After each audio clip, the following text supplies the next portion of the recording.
কলিযুগত এইটো এটা বিশেষ কথা বুলি কোৱা হৈছে, যো স্মৰন্তু হৰিৰ নামনা কলৌ যুগে তেয়পি ধন্যা তেয়পি পূজ্যা তে জান্তি পৰাংগতি। অৰ্থাৎ কলিযুগত যি হৰিনাম ধ্বনি উচ্চাৰণ কৰে আৰু উচ্চাৰণ কৰাত যিসকলে সহায় কৰে, এই উভয়ে বোলে সমাজৰ পূজ্য ব্যক্তিৰূপে পৰিগণিত হয়, আদৰণীয় শ্ৰেষ্ঠ ব্যক্তিৰূপে পৰিচয় লাভ কৰে। কেৱল সেয়ে নহয়, তে জান্তি পৰাংগতিম, সেই উভয়ে অৰ্থাৎ কীৰ্তন কৰা আৰু কীৰ্তন কৰাত সহায় কৰা সকলোৱে বোলে পৰম গতি লাভ কৰে। জন্ম মানেই মানুহৰ মৃত্যু, কিন্তু মানুহে মৃত্যুৰ পিছতো পৰম গতি লাভ কৰে। এনে পবিত্ৰ অনুষ্ঠানৰ যি আয়োজন কৰে, এনে পবিত্ৰ অনুষ্ঠানত যি অংশ লয়, তেওঁলোকে পৰম গতি নিশ্চিতভাৱে পাবই। 4 অক্ষৰযুক্ত হৈ ভাগৱত হৈছে। এই 4 অক্ষৰযুক্ত ভাগৱতৰ তাৎপৰ্য কি, আৰু এই ভাগৱত গ্ৰহণ কৰিলে আমাৰ লাভালাভ কি হয়, সেই কথা আলোচনা কৰাৰ লগে লগে ভাগৱতৰ সেই অমৃতময় শ্লোকটিৰ কথা মনত পৰে। কোনটি শ্লোক? ভাতিতি সৰ্বলোকেষু গীয়তে সনকাদিভি বৰ্ততে ত্ৰিষু বেদেষু ত্ৰয়তে সকলং জগত। অৰ্থাৎ যি শাস্ত্ৰই সকলো লোকতে জ্ঞানৰ পোহৰ বিলায়, সেই অৰ্থত কোৱা হৈছে ভা মানে পোহৰ দিয়া। গীয়তে সনকাদিভি, সনক, সনন্দ, সনত কুমাৰ, সনাতন প্ৰভৃতি ঋষিমুনিসকলে যি শাস্ত্ৰ গান কৰি অধ্যয়ন কৰি আত্মতৃপ্তি লাভ কৰিছিল, সেই অৰ্থত কোৱা হৈছে গ শব্দৰ অৰ্থ গান কৰা, গোৱা।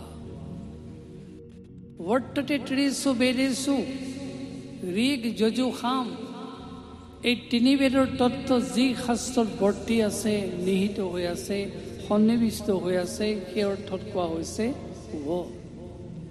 ত্ৰয়তে সকলং জগত, যি শাস্ত্ৰই সকলোকে পৰিত্ৰাণ কৰে, ৰক্ষা কৰে, সেই অৰ্থত কোৱা হৈছে ত। নিশ্চয় সহজে অনুভৱ কৰিব পাৰিছে ভাগৱত আমাক কিয় লাগে। কাৰণ আমাৰ হৃদয় আকাশখন জ্ঞানৰ পোহৰেৰে বিকৃত হ'বই লাগিব।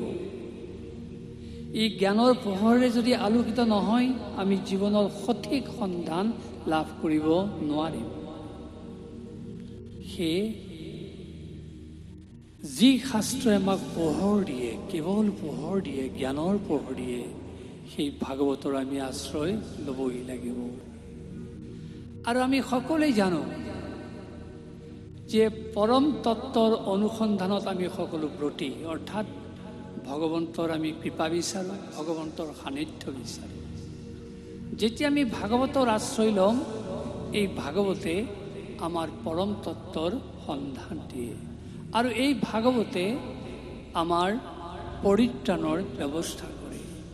ঐহিক জীৱনতো আমাৰ পৰিত্ৰাণৰ কথা আছে, আৰু মৃত্যুৰ পিছত পাৰলৌকিক জীৱনতো পৰিত্ৰাণৰ কথা আছে।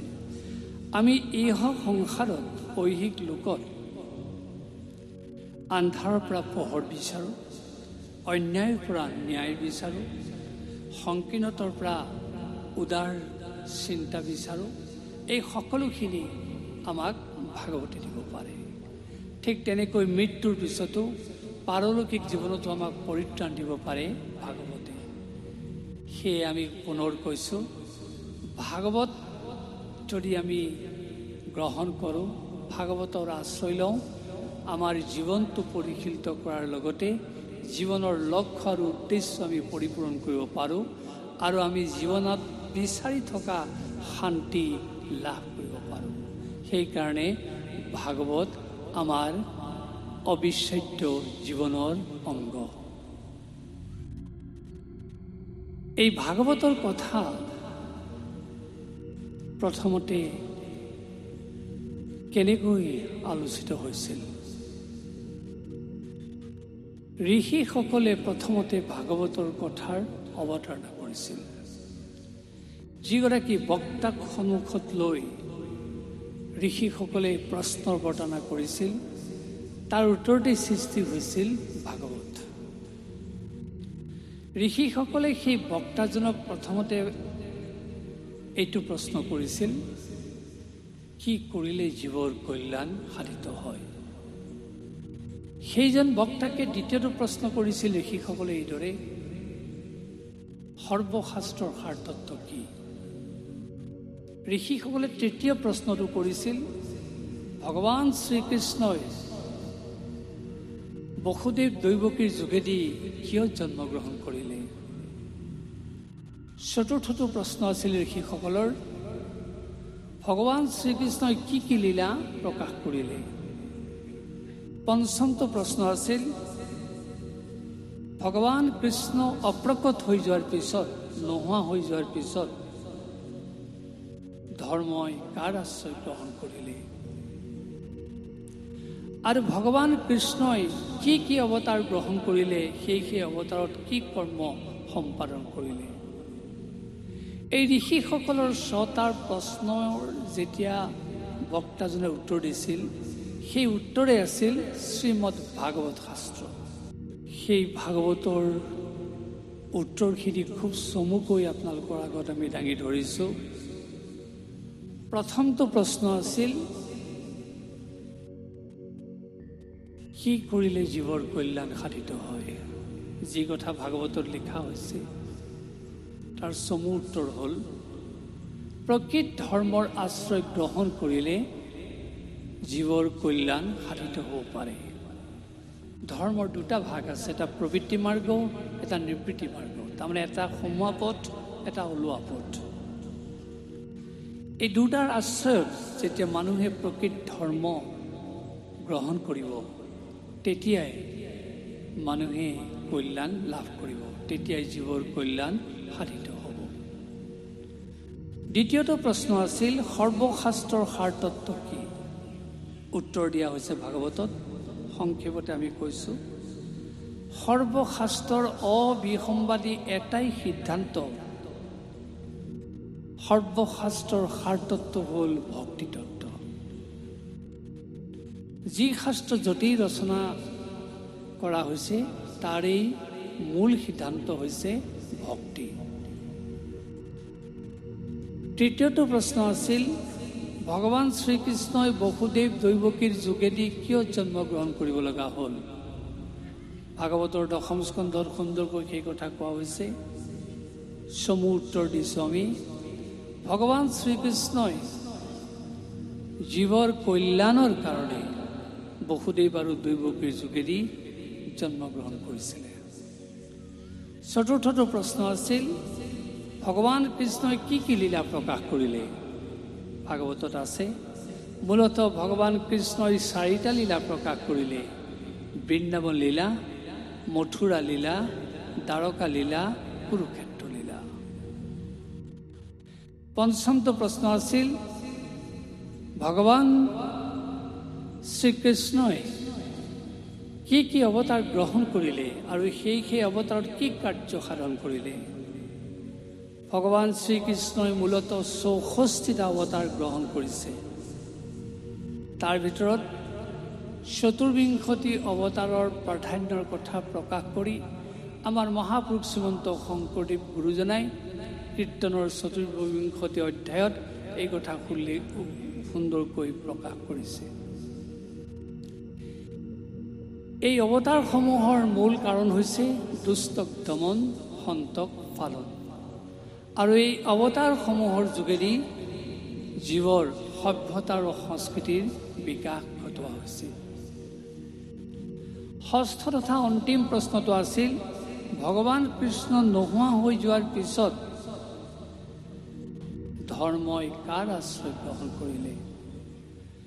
ভগৱান কৃষ্ণই যেতিয়া প্ৰত্যক্ষভাৱে মৰ্ত্যধামৰ পৰা নোহোৱা হ'ল, তেতিয়া ধৰ্মই ভগৱান কৃষ্ণৰ প্ৰতিনিধি স্বৰূপ ভাগৱতৰ আশ্ৰয় গ্ৰহণ কৰিলে। আৰু তাৰ যোগেদি আমাক সেই শিক্ষা দিয়া হৈছে, মানুহে যদি সেই কৃষ্ণৰ প্ৰতিনিধি স্বৰূপ ভাগৱতৰ আশ্ৰয় লয়, তেওঁলোকেও বোলে সাক্ষাতে ভগৱন্তৰ কৃপা লাভ কৰিব আৰু তেওঁক প্ৰত্যক্ষভাৱে দেখা স্বাদ অনুভৱ কৰিব পাৰিব। এই হৈছে ভাগৱতৰ 6টা প্ৰশ্ন আৰু সেই প্ৰশ্নৰ চমু উত্তৰ। কিন্তু ভাগৱত প্ৰথমতে কোনে ক'লে, কেনেকৈ ভাগৱতীয় সম্প্ৰদায় আৰম্ভ হ'ল, সেই কথা যদি আলোচনা কৰা যায়, এই কথা ক'বই লাগিব। ভাগৱত প্ৰথমতে 4টা শ্লোকত মাত্ৰ আবদ্ধ আছিল, যাক চতুশ্লোকী ভাগৱত বুলি কোৱা হৈছিল। আৰু ভাগৱতৰ মৌখিক ব্যাখ্যা প্ৰথমতে আৰম্ভ কৰিছিল আদি নিৰঞ্জনে। ভাগৱত কীৰ্তন কৰোঁতে 2টা সম্প্ৰদায় সৃষ্টি হ'ল মূলতঃ। এটা ব্ৰহ্ম সম্প্ৰদায়, আনটো অনন্ত সম্প্ৰদায়। এই ব্ৰহ্ম সম্প্ৰদায়কে নাৰায়ণী সম্প্ৰদায় বুলি কোৱা হয়। সেই নাৰায়ণী সম্প্ৰদায়ৰ যোগেদিয়ে, ব্ৰহ্ম সম্প্ৰদায়ৰ যোগেদিয়ে মৰ্তত ভাগৱতৰ এটা সন্ধালনী ক্ৰম প্ৰবাহিত হ'ল। কেনেকৈ চাওক, প্ৰথমতে ভাগৱতৰ কথা কীৰ্তন কৰিলে আদি নিৰঞ্জনে। আদি নিৰঞ্জনে ক'লে অনাদি অনন্তক, অনাদি অনন্তই ক'লে কালপুৰীয়া নাৰায়ণক, কালপুৰীয়া নাৰায়ণে ক'লে সূৰ্যমণ্ডলী নাৰায়ণক, সূৰ্যমণ্ডলী নাৰায়ণে ক'লে শ্ৰীনাৰায়ণক, শ্ৰীনাৰায়ণে ক'লে ব্ৰহ্মা বিষ্ণু শিৱ। ব্ৰহ্মাৰ পৰা পালে নাৰদে, নাৰদৰ পৰা পালে ব্যাসে, ব্যাসৰ পৰা পালে শুকে, শুকে পৰীক্ষিত কওঁতে পালে সূতে, সূতৰ পৰা পালে মনোহৰা সূতে, মনোহৰা সূতৰ পৰা পালে শংকৰাচাৰ্যই, শংকৰাচাৰ্যৰ পৰা পালে শ্ৰীধৰ স্বামীয়ে, শ্ৰীধৰ স্বামীৰ পৰা পালে ভাস্কৰানন্দই, ভাস্কৰানন্দৰ পৰা পালে নৃসিংহ আৰু পৰমানন্দই, সেই নৃসিংহ আৰু পৰমানন্দৰ পৰা পালে ৰত্নভাৰতী আৰু মহাভাৰতী। তাৰপিছত ক্ৰমে পালে পুৰুষোত্তম আচাৰ্যই, সেই পুৰুষোত্তম আচাৰ্যৰ পৰা পালে বিষ্ণুপুৰী সন্ন্যাসী, সেই বিষ্ণুপুৰী সন্ন্যাসীৰ পৰা পালে ব্ৰহ্মানন্দই, সেই ব্ৰহ্মানন্দৰ পৰা পালে জগদীশ মিশ্ৰই, সেই জগদীশ মিশ্ৰৰ পৰা পালে অসমত মহাপুৰুষ শ্ৰীমন্ত শংকৰদেৱে। এই হৈছে আমাৰ ভাগৱতীয় সম্প্ৰদায়ৰ এক পৰম্পৰা।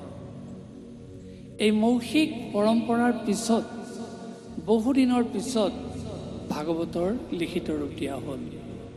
নাৰদৰ উপদেশ অনুসৰি ব্যাসে আচলতে লিখিত ৰূপ দিছিল। ভাগৱতৰ এই লিখিত ৰূপ দিওঁতে সংস্কৃত ভাষাত 18,000 শ্লোক সন্নিৱিষ্ট হৈছিল। 335টা অধ্যায়ৰে ভাগৱত ভাগ কৰা হৈছিল আৰু 12টা স্কন্ধৰে ভাগৱতৰ সংযোগ ঘটোৱা হৈছিল। এই আছিল ভাগৱতৰ লিখিত ৰূপ। কিন্তু এই ভাগৱত কেৱল এখন লিখিত ধৰ্মশাস্ত্ৰ বুলি ক'লেই ইয়াৰ পৰিচয় সম্পূৰ্ণ হ'ব নোৱাৰে। ভাগৱত সাক্ষাৎ ভগৱন্তৰ বাংময় মূৰ্তি। সেই কথা ভগৱান কৃষ্ণই নিজেই উদ্ধৱৰ আগত প্ৰকাশ কৰিছে। কোনদিনা? যিদিনাখন শ্ৰীকৃষ্ণই বৈকুণ্ঠ ধামলৈ যোৱাৰ উদ্যোগ গ্ৰহণ কৰিলে, সেই সময়ত সখী উদ্ধৱক মাতি আনি কৃষ্ণই ক'লে, কি ক'লে? সখী উদ্ধৱ, তুমি মোক পাই থকাৰ সময়ত সাধ্য ভক্তিত উপনীত হৈছিলা। এতিয়া যেতিয়া মই তোমাক এৰি থৈ গুচি যাম, ইয়াৰ পিছত যেতিয়া তুমি মোক বিচাৰিবা, তুমি আগৰ দৰে সহজ মাৰ্গত সাধ্য ভক্তিত বিচাৰিলে মোক নাপাবা। সেয়ে তুমি সাধন ভক্তিৰ আশ্ৰয় ল'ব লাগিব। আৰু সেই সাধন ভক্তিৰেহে তুমি মোক বিচাৰিলে লাভ কৰিবা। তেতিয়া সেই সুন্দৰ উপায়টোৰ কথা স্পষ্টকৈ শ্ৰীকৃষ্ণই উদ্ধৱৰ আগত এইদৰে ক'লে। কি উপায় দিলে? সুন্দৰকৈ এই কথা এইদৰে উল্লেখ কৰা হৈছে যে মোৰ যি তেজ আৰু শক্তি থাকে সেয়া ভাগৱততেই সন্নিৱিষ্ট হৈ থাকে, কিন্তু মই আজি তোমাৰ আগত তাকে একো প্ৰমাণ কৰি দিছোঁ। তিৰোধায় প্ৰবিষ্টয় শ্ৰীমদ ভাগৱতম। তাকেই সংস্কৃত শ্লোকৰ এইদৰে কৈছে, স্বকীয়ং যৎ ভাৱত তেজম শ্ৰীমদ ভাগৱতে দধাত তিৰোধায় প্ৰবিষ্টয়ম শ্ৰীমদ ভাগৱতৰ্ণৱম। সেই সখী উদ্ধৱ, মোৰ যি স্বকীয় তেজ শক্তি আছে এই ভাগৱতত থাকে, আজি মই তোমাৰ সন্মুখত তাকে প্ৰমাণ কৰিছোঁ। চোৱা, তিৰোধায়, মই আজি প্ৰস্থান কৰিম, কিন্তু প্ৰবিষ্টয়ম, লগে লগে প্ৰৱেশ কৰিম। ক'ত? শ্ৰীমদ ভাগৱতৰ্ণৱম। অৰ্ণৱ মানে সমুদ্ৰ, মই ভাগৱত সমুদ্ৰত প্ৰৱেশ কৰিম। সেয়ে ভাগৱত সাক্ষাৎ মোৰ বাংময় মূৰ্তিৰূপে পৰিচিত হ'ব। আৰু এই বাংময় মূৰ্তি কোনোবাই যদি দৰ্শন কৰে, এই বাংময় মূৰ্তি কোনোবাই যদি সেৱা কৰে, এই বাংময় মূৰ্তি কোনোবাই যদি কীৰ্তন কৰে, এই বাংময় মূৰ্তিৰ কথা যদি কোনোবাই শ্ৰৱণ কৰে, তেওঁৰ সমস্ত পাপ নাইকিয়া হৈ যাব। তেন ইয়ং বাংময় মূৰ্তি প্ৰত্যক্ষা বৰ্ততে হৰে দৰ্শনাত সেৱনাত পাঠাত শ্ৰৱণাত সমস্ত পাপ নাশিনী। তেতিয়া কৃষ্ণই সখী উদ্ধৱক ক'লে, সখী উদ্ধৱ, তুমি মোৰ এই বাংময় মূৰ্তি ভাগৱতৰ আশ্ৰয় ল'বা আৰু তুমি প্ৰত্যক্ষে আকৌ মোক পুনৰ লাভ কৰিব পাৰিবা। সেয়ে এই ভাগৱত ভগৱান কৃষ্ণৰ সাক্ষাৎ বাংময় মূৰ্তি। আৰু এই কথা গোপালাথাই সুন্দৰকৈ লিখি থৈ গৈছে। আৰু মহাপুৰুষ শ্ৰীমন্ত শংকৰদেৱ প্ৰমুখ্যে সন্তসকলে তাকেই সমৰ্থন জনাইছে। কি বুলি? প্ৰথম দ্বিতীয় স্কন্ধেৰ চৰণত উদয়, তৃতীয় চতুৰ্থে যাৰ হৈ ৰুদ্ধয়, নাবিৰেখে পঞ্চম হস্ত যে বক্ষস্থল, সপ্তমে অষ্টমে কৰ কমল যুগল, কণ্ঠদশে নৱম দশমে যাৰ তুণ্ড, একাদশে ললাট দ্বাদশে ভৈল মুণ্ড, হেন ভাগৱত মূৰ্তি এইটো অতি মনোহৰ, তমাল সদৃশ বৰ্ণ শ্যাম কলেবৰ। ভগৱন্তৰ দ্বাদশ অংগৰ লগত কেনেকৈ ভাগৱতৰ দ্বাদশ স্কন্ধৰ তুলনা কৰা হৈছে, ই তাৰ জ্বলন্ত উদাহৰণ। সেয়ে ভাগৱত কেৱল এখন ধৰ্মশাস্ত্ৰই নহয়, ভাগৱত সাক্ষাৎ ভগৱন্তৰ বাংময় মূৰ্তি। আৰু সেই ভাগৱতক মূৰ্তি বুলি জ্ঞান কৰিহে আমি সকলোৱে সেৱা জনাওঁ। ভাগৱতৰ দ্বাদশ স্কন্ধৰ ভিতৰলৈ যদি আমি সোমাই যাওঁ, সেই কথাখিনিৰ মাজেদি আমাৰ বাস্তৱ জীৱনত, সংসাৰী জীৱনত তথা এই লৌকিক সংসাৰত কেনে আমি যুগোপযোগী শিক্ষাবিলাক লাভ কৰোঁ। চাওক, যিখিনি কথা আলোচনা কৰিলে বৰ্তমান সময়ৰ অতি প্ৰাসংগিক পৰিৱেশ হ'ব বুলি আমি গণ্য কৰিছোঁ। আমি যদি প্ৰথম স্কন্ধ আলোচনা কৰি চাওঁ, তাত মূলতঃ কি পাম? প্ৰথম স্কন্ধত আছে ভক্তি যুগৰ কথা। প্ৰথম স্কন্ধত আছে নাৰদ পৰীক্ষিতৰ আখ্যানৰ কথা। প্ৰথম স্কন্ধত আছে শোক পৰীক্ষিত সংবাদৰ কথা। প্ৰথম স্কন্ধত আছে ব্ৰাহ্মণৰ দ্বাৰা পৰীক্ষিতৰ অভিসম্পাতৰ কথা। আনুষংগিক বহু কথা আছে, কিন্তু এইখিনি কথাই আচলতে ভাগৱতৰ প্ৰথম স্কন্ধৰ পৰিচয় প্ৰদান কৰে। আমি ভাগৱতৰ এই প্ৰথম স্কন্ধৰ যিটো মূল আখ্যান, পৰীক্ষিতৰ আখ্যান, সেই আখ্যানটোৰ ভিতৰলৈ যাবলৈ বিচাৰিছোঁ। সেই আখ্যানটোৱে আমাৰ এই বাস্তৱ জীৱনত আমাক কি শিক্ষা দিয়ে। চাওক, যিদিনাখন ৰজা যুধিষ্ঠিৰে পৰীক্ষিতক ৰাজ্যভাৰ সমৰ্পণ কৰি স্বৰ্গলৈ যোৱাৰ মন মেলিলে, তাৰ পিছৰ পৰা পৰীক্ষিত সংকল্পিত হ'ল ৰাজ্য চম্ভালিবৰ কাৰণে। তেওঁ বাহ্যভান্তৰ বহি আৰু ভিতৰ ভাগ ৰজাই নিৰীক্ষণ কৰাটো ৰজাৰ দায়িত্ব।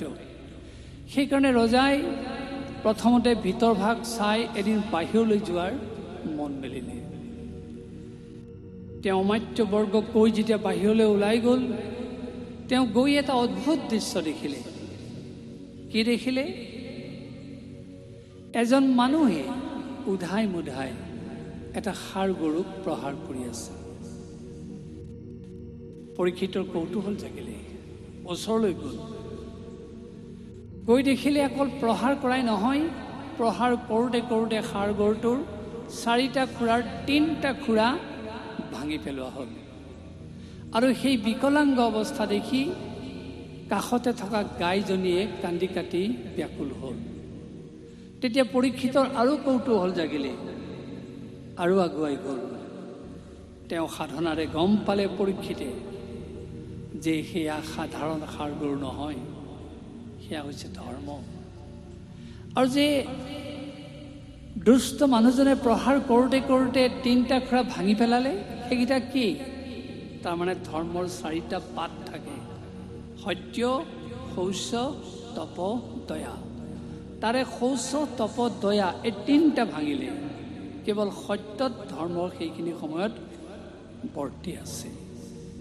আৰু সেই বিকলাংগ অৱস্থা দেখি যে গাইজনীয়ে কান্দি আছিল, সেই গাইজনীয়ে হ'ল পৃথিৱী।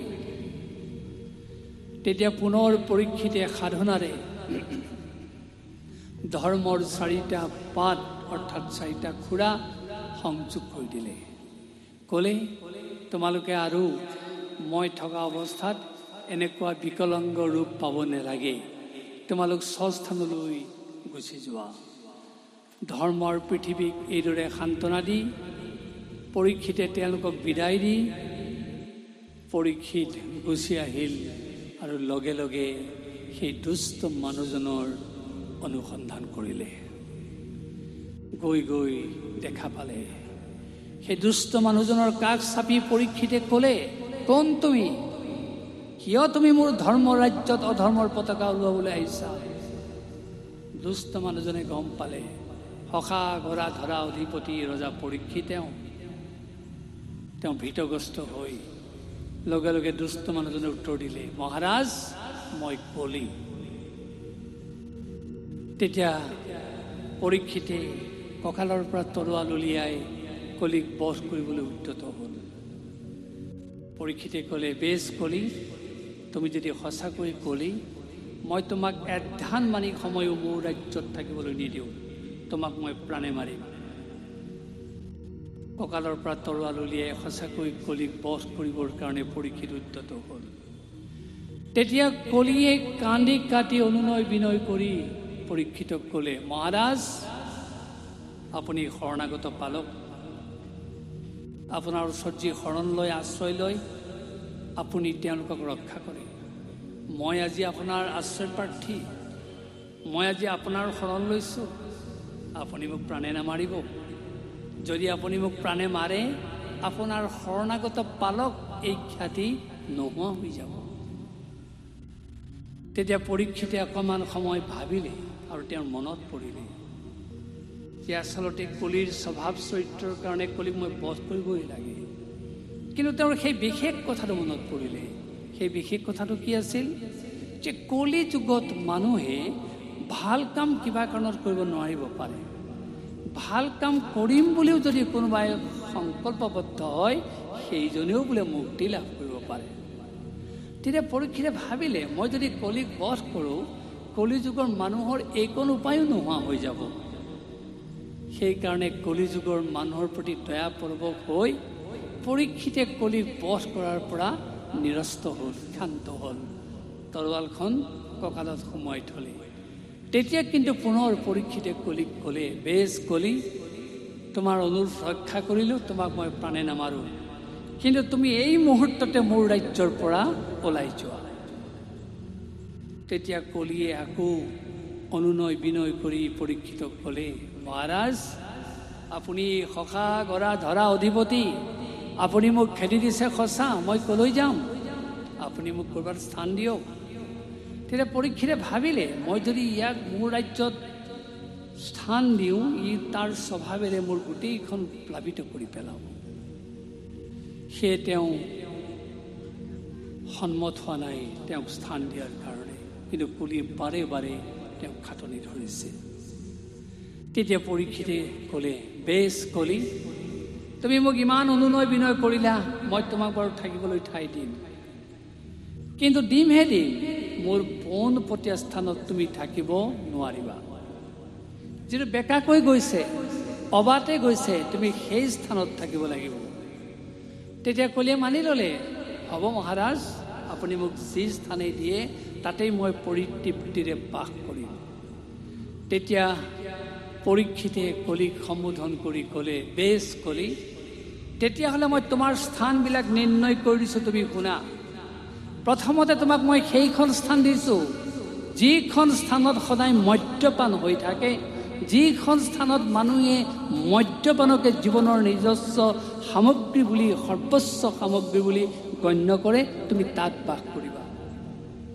দ্বিতীয় স্থানখন নিৰ্ণয় কৰি ক'লে, য'ত অনবৰ্তী জুৱা খেল হৈ থাকে, তুমি সেই জুৱা খেলৰ মাজত থাকিবা। তৃতীয় স্থানখন নিৰ্ণয় কৰি ক'লে, য'ত পৰস্ত্ৰী হৰণৰ দৰে কাৰ্য সংঘটিত হয়, তুমি তাত থাকিবা। চতুৰ্থ স্থানখন নিৰ্ণয় কৰি ক'লে, য'ত কোনো কাৰণ নোহোৱাকৈ প্ৰাণীক অবাবতে হত্যা কৰা হয়, তুমি তাত থাকিবা। তাৰপিছত লগে লগে কলিয়ে হাঁহি হাঁহি আকৌ পৰীক্ষিতক ক'লে, মহাৰাজ, মোৰ ঠাই কম হৈছে, আপুনি মোক আৰু অকণমান ঠাই উলিয়াই দিয়ক। এইবাৰ পৰীক্ষিতে ক'লে, বেছ কলি, তোমাক মই এইবাৰ এখন বহল ঠাই উলিয়াই দিছোঁ, য'ত প্ৰচুৰ সোণ থাকে, সোণৰ মাজত থাকিবা। আকৌ কলিয়ে মাত লগালে, মহাৰাজ, তথাপি মোৰ ঠাই কম হৈছে, আপুনি আৰু অকণমান বিবেচনা কৰক।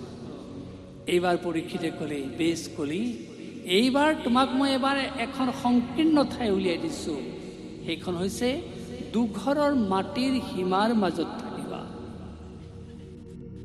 তাৰপিছত কলি আকৌ ক'লে, মহাৰাজ, আপুনি মোক যদি আৰু ক'ৰবাত আছে ঠাই দিয়ক, আপোনাক আৰু মই আমনি কৰি নাথাকোঁ। এইবাৰ পৰীক্ষিতে ক'লে, বেছ কলি, তোমাক মই এইবাৰ আৰু এখন বহল ঠাই উলিয়াই দিছোঁ, তুমি তাত থাকিবা। গৃহস্থৰ ঘৰৰ পঞ্চসোণা পাতক থকা স্থানত থাকিবা। লগে লগে কলিয়ে পৰম তৃপ্তিৰে পৰীক্ষিতক কৃতজ্ঞতা জনাই তেওঁৰ নিজ নিজ স্থানলৈ যাবলৈ উদ্যত হ'ল। আৰু লগে লগে পৰীক্ষিতেও তেওঁক বিদায় দিলে, তেওঁ নিজ নিজ স্থানলৈ গ'ল। আৰু সেই স্থানত তেওঁৰ স্বভাৱেৰে তেওঁৰ প্ৰভাৱ তেওঁ প্ৰকাশ কৰিলে। অৰ্থাৎ কলিৰ স্বভাৱ কি? অন্যায়। কলিৰ স্বভাৱ কি? অত্যাচাৰ। কলিৰ স্বভাৱ কি? বিবেক ৰহিত কাৰ্য। কলিৰ স্বভাৱ কি? অনুভূতি দুৱাৰ বন্ধ কৰা পৰিৱেশ। কলিৰ স্বভাৱ কি? মাৰি মৰক সৃষ্টি কৰা। কলিৰ স্বভাৱ কি? কটাকটি কৰি শান্তি লাভ কৰা। লগে লগে সেই স্বভাৱেৰে কলিয়ে নিজৰ নিজৰ স্থানৰ পৰা প্ৰভাৱ প্ৰকাশ কৰিবলৈ ল'লে যদিও পৰীক্ষিতে আমাক সকলোকে সাৱধান কৰি দিলে যে কলি থকা স্থানৰ প্ৰতি কোনো লালায়িত নহ'ব। যদি কোনোবাই কলি থকা স্থানৰ প্ৰতি লালায়িত হয়, তেতিয়াহ'লে তেওঁৰ জীৱনলৈ অমানিশা নামি আহিব, দুৰ্দশা নামি আহিব, অকাল মৃত্যু নামি আহিব, ধ্বংস নামি আহিব। তাৰ উদাহৰণ ভাগৱতে আমাক মনত পেলাই দিছে। মদ্যপান কৰাৰ স্থানত কলিক থাকিবলৈ ঠাই দিয়া হৈছিল। আৰু যিজনে মদ্যপানক জীৱনৰ সৰ্বোচ্চ সামগ্ৰী বুলি গণ্য কৰে, তাৰ উদাহৰণ ধ্বংস, উদাহৰণ যদুবংশ। যদুবংশই অকালতে মৃত্যুবৰণ কৰিলে। ইজনে সিজনক হানি খুচি হত্যা কৰিলে। ভাই ভাতৃৰ মাজতে ইজনে সিজনক হানি খুচি মাৰিলে। কিহৰ কাৰণে? মদিৰা পান কৰাৰ কাৰণে। তেওঁলোকে ইমান মদিৰা পান কৰিলে, হিতাহিত জ্ঞান নাইকিয়া হ'ল। হৃদয়ৰ অনুভূতি দুৱাৰখন বন্ধ হৈ গ'ল। আৰু সেইকাৰণে তেওঁলোকে ইজনে সিজনক মাৰিবলৈ কুণ্ঠাবোধ নকৰিলে। চাবলৈ গ'লে তেওঁলোকৰ তেনেকুৱা অৱস্থা হ'ব নালাগিছিল, কাৰণ কৃষ্ণই পৰমায়ুষ লাভ কৰিছে, তেওঁৰ ইচ্ছাত কৃষ্ণই বৈকুণ্ঠলৈ গতি কৰিছে। সেই কৃষ্ণৰে বংশধৰ হৈ যদুবংশই অকালতে কিয় মৃত্যুক নমাই আনিলে? কাৰণ মদিৰাপান, কলি থকা স্থানক প্ৰশ্ৰয় দিয়াৰ কাৰণে তেওঁলোকে পৰমায়ুষ নেপালে। সেই কাহিনী আমাক এই শিক্ষা দিছে, কোনোবা উচ্চ বংশত জন্মগ্ৰহণ কৰিব পাৰে, কোনোবাই উচ্চ কুলৰো পদবীধাৰী হ'ব পাৰে। তেওঁ যদি কলি থকা স্থানক প্ৰশ্ৰয় দিয়ে, উচ্চ বংশত জন্মগ্ৰহণ কৰিলে বুলিয়েই তেওঁ ৰক্ষা নাপাব। তাৰ উদাহৰণ যদুবংশ। ঠিক সেইদৰে আমাক সাৱধান কৰি দিছে ভাগৱতে। জুৱা খেলত কলি থাকে, যদি জুৱা খেলত কোনোবাই মগন হয়, তেওঁৰো পৰিণাম ধ্বংস। তাৰ উদাহৰণ কুৰুকুল। পঞ্চপাণ্ডৱে স্বৰ্গলৈও যোৱাৰ পথ প্ৰশস্ত কৰিলে, কিন্তু কুৰুকুল অকালতে নিৰ্মূল হ'ল। কিহৰ কাৰণে? কলি থকা স্থানক প্ৰশ্ৰয় দিয়াৰ কাৰণে, তাৰমানে জুৱা খেল খেলাৰ কাৰণে। সেই কুৰুবংশই যেতিয়া পাণ্ডৱৰ লগত পাশা খেলত নিমগ্ন হ'ল, সেই পাশা খেলক তেওঁলোকে জুৱা খেললৈ ৰূপান্তৰিত কৰিলে, অৰ্থাৎ পণ ৰাখি খেল খেলিলে। আৰু পণ ৰাখি খেল খেলাৰ কাৰণেই তেওঁলোকৰ হিতাহিত জ্ঞান লোপ পালে।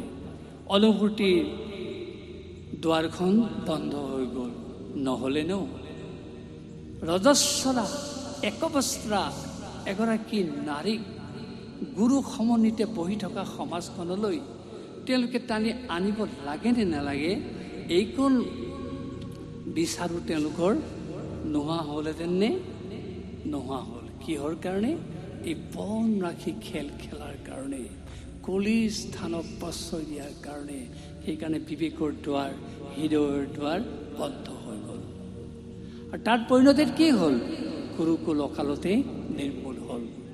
অকাল মৃত্যুক কৌৰৱ বংশই সাৱটি ল'লে, কিন্তু পঞ্চপাণ্ডৱ বহু দিনলৈ জীয়াই থাকিলে। ঠিক সেইদৰে পৰশ্ৰী হৰণৰ কাৰ্যত কলি থাকে, তাৰো পৰিণাম ধ্বংস। তাৰ উদাহৰণ ৰাৱণ। ৰাৱণে যিদিনাখন সীতাক হৰণ কৰি লৈ গ'ল, লগে লগে তেওঁৰ জীৱনলৈ অমানিশা নামি আহিলে। তেওঁতো ধ্বংস হ'লেই, স্বৰ্ণলংকাও ধ্বংস হ'ল। ৰামেশ ৰাৱণক বধ কৰোঁতে তেতিয়া তেওঁৰ ধৰ্মপত্নী মন্দোদৰীয়ে খেদ প্ৰকাশ কৰি কৈছিল, পুৰা ইন্দ্ৰিয়ং জিত্ৰা জিত্ৰা ত্ৰিভুৱনন্তয়া। তুমি এসময়ত ইন্দ্ৰবিলাকক বশ কৰাৰ কাৰণে তুমি ত্ৰিভুৱন জয় কৰিব পাৰিছিলা, কিন্তু আজি তোমাৰ দেহ প্ৰাণ মন ইন্দ্ৰিয়বিলাকৰ হাতত তুমি দি দিলা, যাৰ কাৰণে ইন্দ্ৰিয়বিলাকে তোমাক ওলোটাই আজি বধ কৰিলে। ৰামৰ হৰ নিমিত্ত। সেয়ে পুনৰ কোৱা হৈছে, পৰশ্ৰী হৰণ কৰাৰ কাৰণে কেৱল ৰাৱণেই ধ্বংস নহয়, স্বৰ্ণলংকাও ধ্বংস হ'ল। আমাকো আজি সেই উপদেশ দিয়া হৈছে, কোনোবা লোকে নিজৰ স্ত্ৰী থকা স্বত্বেও যদি পৰশ্ৰী হৰণ কৰে, তেওঁতো জীৱনলৈ দুৰ্দশা আহিবই, আৰু ঘৰলৈও অমানিশা নামি আহিব, পৰিয়ালটোলৈ ধ্বংস নামি আহিব। সেয়ে আমাক তাৰ প্ৰতি সতৰ্ক হ'বলৈ কৈছে। আকৌ কোৱা হৈছিল, কোনো কাৰণ নোহোৱাকৈ যেতিয়া প্ৰাণী হত্যা কৰিব, তাতো থাকে কলি, তাৰো পৰিণতি দুৰ্দশা। কথা ভাগৱতে আমাক সুন্দৰকৈ কৈছে, ৰামায়ণে সুন্দৰকৈ কৈছে। যিদিনাখন ৰজা দশৰথে কোনো কাৰণ নোহোৱাকৈ শব্দভেদী বাণ মাৰি সিন্ধুক বধ কৰিলে, সেইদিনাখনেই তেওঁৰ জীৱনলৈ অমানিশা নামি আহিলে।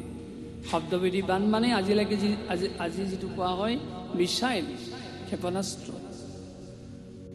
তাকে শব্দবেদী বান বুলি কোৱা হৈছে। কোনো কাৰণ নাছিলে, দশৰথে শব্দবেদী বান মাৰি সিন্ধুক বধ কৰিলে। আপোনালোকে জানে ৰামায়ণৰ কথা। কান্দি কান্দি কান্দি কান্দি দশৰথে অকাল মৃত্যু বৰণ কৰিলে। ৰামচন্দ্ৰ প্ৰমুখ্যে সকলো বনলৈ গ'ল। সেই কথাও আমাক মহাভাৰতে, ভাগৱতে, ৰামায়ণে সতৰ্ক কৰি দিছে। তাৰপিছত কোৱা হৈছে প্ৰচুৰ সোণৰ মাজত কলি থাকিব, তাৰো পৰিণাম ধ্বংস। প্ৰচুৰ সোণ সংগ্ৰহ কৰাটো দুখৰ কথা নহয়। আমাৰ সমাজ জীৱনত মানুহে বিভিন্ন অলংকাৰৰ কাৰণে প্ৰচুৰ সোণ সংগ্ৰহ কৰিব পাৰে, সেইটো দোষ নহয়।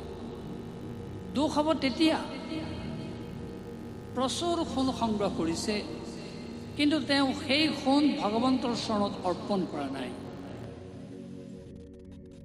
জুইত সোণ পুৰিলে মানুহে কয় শোধন হয়, সি শোধন নহয়, চিকচিকীয়াহে হয়। শোধন হয় প্ৰকৃত ভগৱন্তৰ চৰণত অৰ্পণ কৰিলেহে। যদি প্ৰচুৰ সোণ সংগ্ৰহ কৰাৰ পিছত যিজনে সেই সমস্ত সোণ ভগৱন্তৰ চৰণত অৰ্পণ কৰি লৈছে, সেই অৰ্পিত সোণ তেওঁৰ ঘৰত যদি ব্যৱহাৰ কৰিছে, তাত কলি থাকিব নোৱাৰে।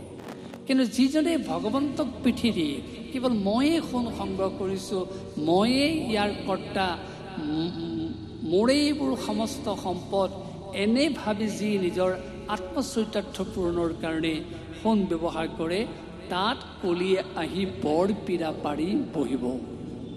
কিন্তু যিজনে সোণ সঁচা অৰ্থত ভগৱন্তৰ চৰণত সমৰ্পণ কৰি তাৰ পিছতহে ব্যৱহাৰ কৰিব, তাত কলি প্ৰৱেশ কৰিব নোৱাৰে।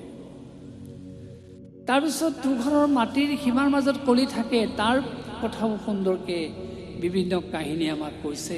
আজিকালি আপোনালোকে জানেই, দেশৰ কাজিয়া, ৰাজ্যৰ কাজিয়া মাটিক লৈ, সেই মানুহৰো কাজিয়া হয় মাটিক লৈ। চাবলৈ গ'লে দুঘৰৰ সীমাৰ মাজৰ যিটো নিশকটীয়া ৰেখা সাধাৰণ বস্তু, সাধাৰণ কথা, কিন্তু সেই নিশকটীয়া সাধাৰণ মাটিৰ সীমাডালক লৈয়ে এনেকুৱাকৈ তুমুল কাজিয়া লাগে, ইজনে সিজনক হত্যা কৰিবলৈ কুণ্ঠাবোধ নকৰে। য'ত কলি থাকে সেইকাৰণে সেই স্থানৰ প্ৰতি সতৰ্ক হ'বলৈ গৈছে, যাতে তেওঁ কোনো কাৰণতে বিবেক বুদ্ধি হ্ৰাস নহয়, তেওঁৰ অনুভূতি দুৱাৰখন যাতে বন্ধ কৰি দিয়া নহয়। সেয়া আমাক ভাগৱতে সুন্দৰকৈ কৈছে। ঠিক সেইদৰে গৃহস্থৰ ঘৰৰ পঞ্চসোণা পাতক থকা স্থানত কলি থাকে, তাৰ প্ৰতিও আমাক সাৱধান হ'বলৈ কৈছে। এই পঞ্চসোণা পাতক কি? চুল্লি, কুন্দনী, পেখনি, মাৰ্জনী, উদককুম্ভ। যিটো জ্বলি থকা চৌকা, ৰন্ধনশাল, তাক চুল্লি বুলি কোৱা হৈছে। যিটো খুন্দোৱা কাৰ্য, তাক ঢেঁকীশাল বুলি কৈছে। আমাৰ গ্ৰাম্য জনতাৰ পৰম্পৰা অনুসৰি সৌখিদিনাখনলৈকে ঢেঁকীশাল আছিলে। চিলাপথাৰ অঞ্চল আছে নাই নাজানো, যদি আছে সেইটো বৰ গৌৰৱৰ বিষয়। তাৰ ঠাইত গ্ৰাইণ্ডাৰ মেচিন আহিছে, সেইটো কুন্দনী বুলি কোৱা হৈছে। তাৰপিছত পেখনি, মাহ ধৰা জাতখন। আমাৰ সত্ৰ সমাজত মাহ ধৰা জাতখন এতিয়াও আছে, ৰাইজৰ মাজত নোহোৱা হৈছে। তাৰ ঠাইত গ্ৰাইণ্ডাৰ মেচিন আহিছে। তাৰপিছত মাৰ্জনী, ঝাৰু, সূতা, বাহনেৰে যেতিয়া ঠাই সাৰিব, পৰিষ্কাৰ কৰিব, তাক মাৰ্জনী বুলি কোৱা হৈছে। তাৰপিছত কোৱা হৈছে উদককুম্ভ, পানী উতলি থকা পাত্ৰ। লক্ষ্য কৰিব, এইকেইটা স্থান গৃহে ত্যাগ কৰিব নোৱাৰে। চৌকাটো লাগিবই, খুন্দোৱা কাৰ্য লাগিবই, পিছোৱা কাৰ্য লাগিবই, ঠাই সৰা পৰিষ্কাৰ কৰা কাৰ্য লাগিবই, পানী উতলি থকা পাত্ৰ ডেকটো বা টেক্সিটো লাগিবই। কিন্তু গৃহে যেতিয়া এই পঞ্চস্থান ব্যৱহাৰ কৰে, তাত জ্ঞাতে অজ্ঞাতে বিভিন্ন কীট পতংগ যা যায়। কীট পতংগ যা যাওঁতে তাৰ পাপৰ ভাগ গৃহীৰ ঘৰলৈ সোমাই আহে।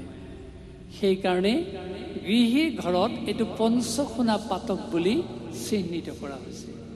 কিন্তু এই পঞ্চসোণা পাতকৰ পৰা গৃহী লোকসকলে কেনেকৈ মুক্তি পাব, যিটো ব্যৱহাৰ নকৰিলে নহয়, অথচ ব্যৱহাৰ কৰাৰ পিছত জ্ঞাতে অজ্ঞাতে বিভিন্ন পাপ সঞ্চিত হৈছে। তাৰ কাৰণে আমাক উপায় দিছে। পঞ্চযজ্ঞত যেতিয়া গৃহী লোকসকল ব্ৰতী হ'ব, অনেকে গৃহীৰ ঘৰত সঞ্চিত হোৱা পঞ্চসোণা পাতক নাইকিয়া কৰিব পাৰিব। এই পঞ্চযজ্ঞ কি? যি পঞ্চযজ্ঞ কৰিলে আমি পঞ্চসোণা পাতক নাইকিয়া কৰিব পাৰোঁ। এই পঞ্চযজ্ঞ হৈছে ব্ৰহ্মযজ্ঞ, দেৱযজ্ঞ, পিতৃযজ্ঞ, ভূতযজ্ঞ, মনুষ্যযজ্ঞ। অধ্যয়নং অধ্যাপনং ইতি ব্ৰহ্মযজ্ঞ, পিতৃযজ্ঞস্তু তৰ্পণম, হোমো দৈব বলিৰ ভূতো নিযজ্ঞস্ততি পূজনম। এই যে আজি ভাগৱত কীৰ্তন কৰিছে বা 3 দিন ধৰি কৰি আছে, এয়া ব্ৰহ্মযজ্ঞ। আৰু দেৱতাৰ উদ্দেশ্যে যে হোম কৰে, সেয়া দেৱযজ্ঞ। পিতৃৰ কাৰণে যেতিয়া তৰ্পণ কৰে, শ্ৰাদ্ধ কৰে, সেয়া পিতৃযজ্ঞ। বিভিন্ন ঘৰচীয়া প্ৰাণীক যেতিয়া আহাৰ দিয়ে, সেয়া ভূতযজ্ঞ। ভূত মানে প্ৰাণী। আৰু সাক্ষাৎ ভগৱান বুলি ভাবি নিজৰ গৃহলৈ অহা সকলো অতিথিক যেতিয়া শুশ্ৰূষা কৰে, সেয়া নৃযজ্ঞ, মনুষ্যযজ্ঞ। এই পঞ্চযজ্ঞত যদি গৃহী লোকসকল ব্ৰতী হয়, তেওঁলোকে আমি আকৌ কৈছোঁ অনায়াসে পঞ্চসোণা পাতকৰ পাপ নাইকিয়া কৰিব পাৰিব। কেৱল সেয়ে নহয়, সেই পঞ্চযজ্ঞ কৰা স্থলীত কলিয়ে আহি সেই পঞ্চসোণা পাতকৰ পাহে পাহে তাত সোমাব নোৱাৰে। গতিকে আমি কলিৰ স্বভাৱৰ পৰা হাত সাৰিবলৈ হ'লে আৰু এই পঞ্চসোণা পাতকৰ পৰা ৰক্ষা পাবলৈ হ'লে আমি সদায় পঞ্চযজ্ঞত ব্ৰতী হ'বই লাগিব। এইটো গৃহী লোকৰ মূল ধৰ্ম। আকৌ কৈছোঁ, ব্ৰহ্মযজ্ঞ, পিতৃযজ্ঞ, দেৱযজ্ঞ, ভূতযজ্ঞ আৰু মনুষ্যযজ্ঞ। সৰ্বাংশে নোৱাৰে। অকণমান অধ্যয়ন অধ্যাপন কৰ্ম কৰক, প্ৰাৰ্থনা কৰিছে ভগৱন্তৰ নামত, কীৰ্তন কৰিছে, সেয়াও ব্ৰহ্মযজ্ঞৰ তুল্য হ'ব। সৰ্বাংশে পৰা নাই, পিতৃক তৰ্পণ কৰক, মাতৃক তৰ্পণ কৰক, সেয়াও পিতৃযজ্ঞত পৰিণত হ'ব। দেৱতাৰ উদ্দেশ্যে অকণমান সন্মান জনাইছে, সেয়াও দেৱযজ্ঞত পৰিণত হ'ব। আৰু বিভিন্ন পোহনীয়া জন্তুক আহাৰ প্ৰত্যেক দিনে অকণমান হ'লেও প্ৰদান কৰিছে, সেয়াও হ'ব ভূতযজ্ঞ। আৰু এজনক হ'লেও যদি দিনটোত অহা অতিথিক ভগৱান বুলি ভাবি সেৱা কৰে, সেয়াও হ'ব মনুষ্যযজ্ঞ। গতিকে এইদৰে আমাৰ গৃহী লোকসকলক এইদৰে এই পঞ্চযজ্ঞত ব্ৰতী হ'বলৈ কৈছে। নিশ্চয় আপোনালোকে অনুভৱ কৰিছে, কলি থকা স্থান য'ত দিয়া হ'ল পৰীক্ষিতৰ যোগেদি, সেই স্থানৰ প্ৰতি আমাক সতৰ্ক হ'বলৈ কৈছে, সাৱধান হ'বলৈ কৈছে। আমি যদি সাৱধান হওঁ, সঁচাকৈ আমি কলিৰ দুখযুক্ত পৰিৱেশৰ পৰা পৰিত্ৰাণ পাম। তাৰমানে ঘৰখনত হাহাকাৰ ধ্বনি উত্থাপিত হ'ব নোৱাৰে। তাৰমানে ঘৰখনত স্বামী স্ত্ৰীৰ মাজত কাজিয়া হ'ব নোৱাৰে। তাৰমানে ভাই ভাতৃৰ মাজত সংঘাত হ'ব নোৱাৰে। তাৰমানে পৰিয়ালত কোনো অশান্তিৰ কাৰক সৃষ্টি হ'ব নোৱাৰে। আজি আপোনালোকে বুকুত খেপিয়াই বা বুকু ডাঠি আপোনালোকে ক'ব নোৱাৰে, আমাৰ ঘৰৰ সমস্ত অশান্তি দূৰ হৈছে।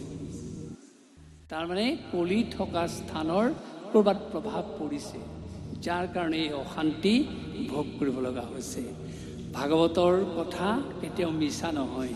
ভাগৱতৰ কথা যদি আপোনালোকে সবিস্তাৰে ইয়াক প্ৰতিফলন ঘটোৱাৰ ক্ষেত্ৰত সতৰ্ক হয়, আপোনালোকে অনায়াসে কলিৰ সেই দুখযুক্ত পৰিৱেশৰ পৰা হাত সাৰিব পাৰিব।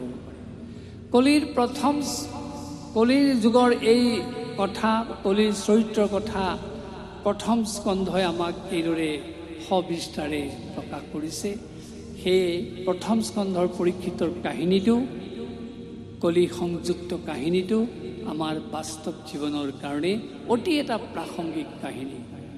তাৰপিছত যদি আমি দ্বিতীয় স্কন্ধলৈ যাওঁ, তাত কি শিক্ষা পাম চাওক। দ্বিতীয় স্কন্ধত আছে মূলতঃ ব্ৰহ্মাণ্ড ৰচনাৰ কথা, সৃষ্টি ৰচনাৰ কথা। সেই দ্বিতীয় স্কন্ধত আছে ভগৱন্তৰ অনুকীৰ্তনৰ কথা। দ্বিতীয় স্কন্ধত আছে নাৰদ ব্ৰহ্ম সংবাদৰ কথা। আনুষংগিক আৰু কথা আছে, কিন্তু এইখিনি কথাই দ্বিতীয় স্কন্ধৰ মূল পৰিচয় প্ৰদান কৰে। দ্বিতীয় স্কন্ধৰ যিটো মূল সৃষ্টি তত্ত্ব, ব্ৰহ্মাণ্ড ৰচনাৰ ক্ৰম, সেইটো আমাৰ জীৱনৰ লগত সম্পৰ্ক আছে। অৰ্থাৎ ভাগৱতৰ 10টা লক্ষণৰ কথা কোৱা হৈছে। সেই 10টা লক্ষণে হৈছে সৃষ্টি প্ৰক্ৰিয়াৰ পৰিৱেশ। সেই 10টা লক্ষণ কি? সৰ্গ, বিসৰ্গ, স্থান, উটি, পোষণ, মনন্তৰ, ঈশানুকথা, নিৰোধ, আশ্ৰয়, মুক্তি। সৰ্গ মানে সৃষ্টি। ভগৱানে পোনে পোনে যিটো সৃষ্টি কৰিছে সৰ্গ। ভগৱন্তৰ আদেশ অনুযায়ী ব্ৰহ্মাই যিটো আকৌ পুনৰ সৃষ্টি কৰিলে বিসৰ্গ। আৰু যিবিলাক জীৱ সৃষ্টি কৰিলে, য'ত স্থান দিলে, তাকে স্থিতি বুলি কোৱা হৈছে। আৰু সেই জীৱসকলৰ ভৰণ পোষণৰ যিটো ব্যৱস্থা কৰি দিয়া হ'ল, সেইটোৱে হ'ল পোষণ। আপোনালোকে জানে, চৰাই এজনী জন্ম হোৱাৰ লগে লগে কি খাব লাগে ব্যৱস্থা দিয়া হ'ল। পশু এটা জন্ম দিয়া হৈছে, কি খাব লাগে ব্যৱস্থা দিয়া হ'ল। মানুহৰ জন্ম দিয়া হৈছে, কি আহাৰ গ্ৰহণ কৰিব লাগে ব্যৱস্থা দিয়া হ'ল। এইটো পোষণ বুলি কোৱা হৈছে। তাৰপিছত উটি, যিটো কৰ্মৰ প্ৰবাহ, যিটো কৰ্মৰ সোঁত চলি থাকে প্ৰাণীৰ মাজত, তাকে উটি বুলি কোৱা হৈছে। তাৰপিছত কোৱা হৈছে মনন্তৰ, যি মনুৱে যি শাসন কৰিলে, যাৰ যোগেদি আমি পৰিশীলিত জীৱনৰ আৰ্হি পাওঁ, তাক মনন্তৰ বুলি কোৱা হৈছে। তাৰপিছত ঈশানুকথা, যিটো পোনে পোনে ঈশ্বৰৰ কথা আৰু ঈশ্বৰৰ পাৰ্ষদসকলৰ কথা য'ত থাকে, তাকে কোৱা হৈছে ঈশানুকথা। তাৰপিছত নিৰোধ, নিৰোধ মানে বন্ধ হৈ যোৱা যিটো পৰিৱেশ। ভগৱানে নিজেই সৃষ্টি কৰিলে, স্থিতি পালন কৰিলে, আকৌ সংহাৰ কৰি যেতিয়া শুই থাকে, সেইটোকে নিৰোধ বুলি কোৱা হৈছে। বন্ধ প্ৰক্ৰিয়া। সেইখিনি সময়ত তেওঁৰ বাহিৰে কোনেও সাৰে থাকিব নোৱাৰে। তাৰপিছত কোৱা হৈছে মুক্তি। মুক্তি মানে সাক্ষাৎকাৰ। ভগৱন্তৰ লগত জীৱৰ কিবা প্ৰকাৰেও সাক্ষাৎ হ'ব পাৰে। সামীপ্য, সাৰূপ্য, সাযুজ্য, সালোক্য, নিৰ্বাণ।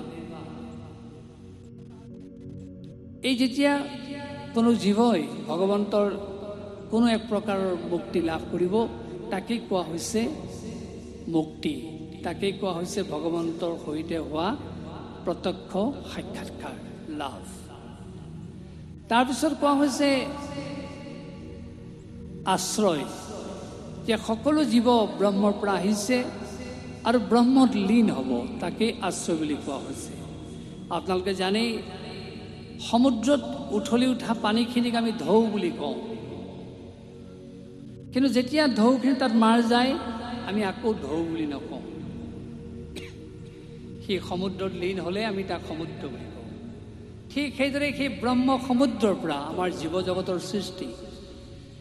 মৃত্যুলৈকে যেতিয়া আমি সকলোৱে বসবাস কৰি থাকোঁ, ঢৌ স্বৰূপ, বুদবুদ স্বৰূপ আমাৰ এটা অস্থায়ী পৰিচয় থাকে, আমি জীৱাত্মা। কিন্তু মৃত্যুৰ পিছত আমি আকৌ সেই ব্ৰহ্ম সমুদ্ৰলৈ যোৱাৰ প্ৰয়াস কৰোঁ। সেই অৰ্থত তাক কোৱা হৈছে আশ্ৰয়। য'ৰ পৰা আহিছে আৰু য'ত থাকিবগৈ, সেই অৰ্থত কোৱা হৈছে আশ্ৰয়। এই যি ভাগৱতৰ 10 লক্ষণৰ কথা কোৱা হ'ল, এই 10 লক্ষণ এই সৃষ্টি প্ৰক্ৰিয়াৰ যোগেদিহে মনুষ্য জীৱন সম্ভৱ হ'ব পাৰে, সমাজ সম্ভৱ হ'ব পাৰে, প্ৰাণী জগতৰ ক্ৰম সম্ভৱ হ'ব পাৰে। সেয়ে আমাক দ্বিতীয় স্কন্ধই এই সৃষ্টি তত্ত্বৰ কথা অনুধাৱন কৰিবলৈ আমাক মনত পেলাই দিছে। য'ত 24 তত্ত্ব আছে, ক্ষিতিয়প তেজ মৰুদ্ভূমৰ পৰা ধৰি, এই কথাখিনিৰ প্ৰতি আমি অকণমান সতৰ্ক দৃষ্টি দিবই লাগিব। তেতিয়া আমাৰ জীৱন ৰহস্যৰ কথা আমি অনুভৱ কৰিব পাৰিম। যদি আমি সৃষ্টি প্ৰক্ৰিয়াৰ কথা অনুধাৱন নকৰোঁ, মই নিজেই সৃষ্টি হৈছোঁ, মোক মা দেউতাই দিছে, মই সকলো কৰিব পাৰোঁ, এই অহংভাৱত যি মত্ত হ'ব, তেওঁৰ জীৱন সাৰশূন্য হ'ব। সেই জীৱনে কেতিয়াও এটা সুন্দৰ গতি লাভ কৰিব নোৱাৰে। সেইকাৰণে দ্বিতীয় স্কন্ধৰ এই সৃষ্টি তত্ত্বৰ কথা আমাৰ জীৱনৰ লগত সম্পৰ্ক থকা এটা প্ৰাসংগিক বিষয়। তাৰপিছত যদি আমি তৃতীয় স্কন্ধ আলোচনা কৰি চাওঁ, তাত মূলতঃ কি পাম চাওক, মত্যবিদুৰ সংবাদৰ কথা, উদ্ধৱবিদুৰ সংবাদৰ কথা, আৰু সেই তৃতীয় স্কন্ধত আছে বৰা অৱতাৰৰ কথা, হিৰণ্যকশিপু হিৰণ্যাক্ষৰ জন্মৰ কথা। সেই তৃতীয় স্কন্ধত আছে দেৱতাৰ জন্মৰ কথা, অসুৰ দৈত্য দানৱৰ জন্মৰ কথা, তিৰ্যক পশু পক্ষীৰ জন্মৰ কথা, মানুহৰ জন্মৰ কথা। ব্ৰহ্মাই যিদিনাখন তেওঁৰ অৰ্ধ শৰীৰৰ পৰা মনু আৰু ইটো অংগৰ পৰা শতৰপাৰ সৃষ্টি কৰিলে, তাতেই সৃষ্টি হ'ল মানুহৰ আদি বংশৰ জীৱন। আৰু সেই তৃতীয় স্কন্ধতে আছে কপিল দেৱহূতিৰ সংবাদৰ কথা। আৰু সেই তৃতীয় স্কন্ধতে আছে আত্মতত্বৰ দৰ্শনৰ কথা। সেই কপিল দেৱহূতিৰ যিটো আখ্যান, তাতে আত্মতত্বৰ কথা আছে। আত্মাটো কি, আত্মা ক'ৰ পৰা আহিছে, আত্মাই কোন সজাৰ আশ্ৰয় লয়, আত্মাই কেতিয়া জীৱাত্মাৰ পৰিচয় লাভ কৰে, আত্মাৰ স্বৰূপ কেনেকুৱা, আত্মাৰ গতি কি, এই গোটেই কথাখিনি কপিল দেৱে মাতৃ দেৱহূতিৰ সন্মুখত দাঙি ধৰিছে। আৰু যেতিয়াই মানুহৰ আত্মদৰ্শন উপলব্ধি হ'ব, তেতিয়াই মানুহে অহমিকা ভাৱৰ পৰা ওলাই সামূহিক চেতনাৰে উদ্বুদ্ধ হ'ব। সেইকাৰণে কপিল দেৱহূতিৰ যিটো আখ্যান তৃতীয় স্কন্ধত আছে, সেইটো আমাৰ অতি প্ৰয়োজনীয় আখ্যান।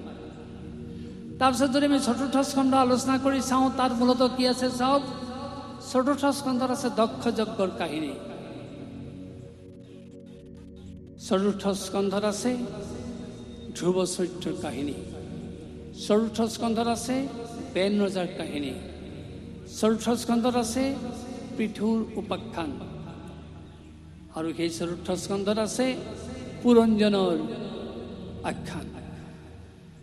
এই যে চতুৰ্থ স্কন্ধত দক্ষ যজ্ঞ আছে, সেই দক্ষ যজ্ঞৰ কাহিনী আমাক কি শিক্ষা দিছে চাওক, সামাজিক মূল্যবোধৰ শিক্ষা দিছে দক্ষ যজ্ঞই।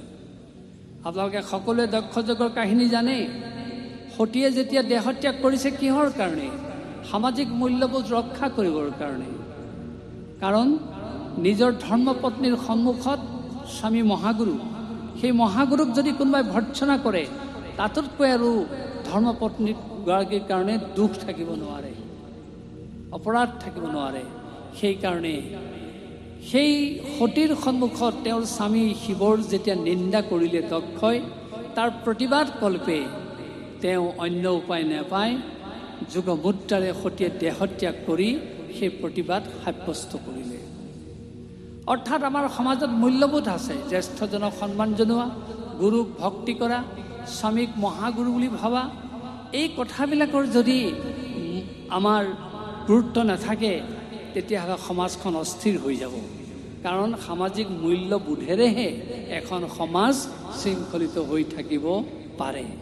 সেই সামাজিক মূল্যবোধৰ শিক্ষা গ্ৰহণ কৰিবৰ কাৰণে দক্ষ যজ্ঞৰ যোগেদি আমাক সেই শিক্ষা দিয়া হৈছে।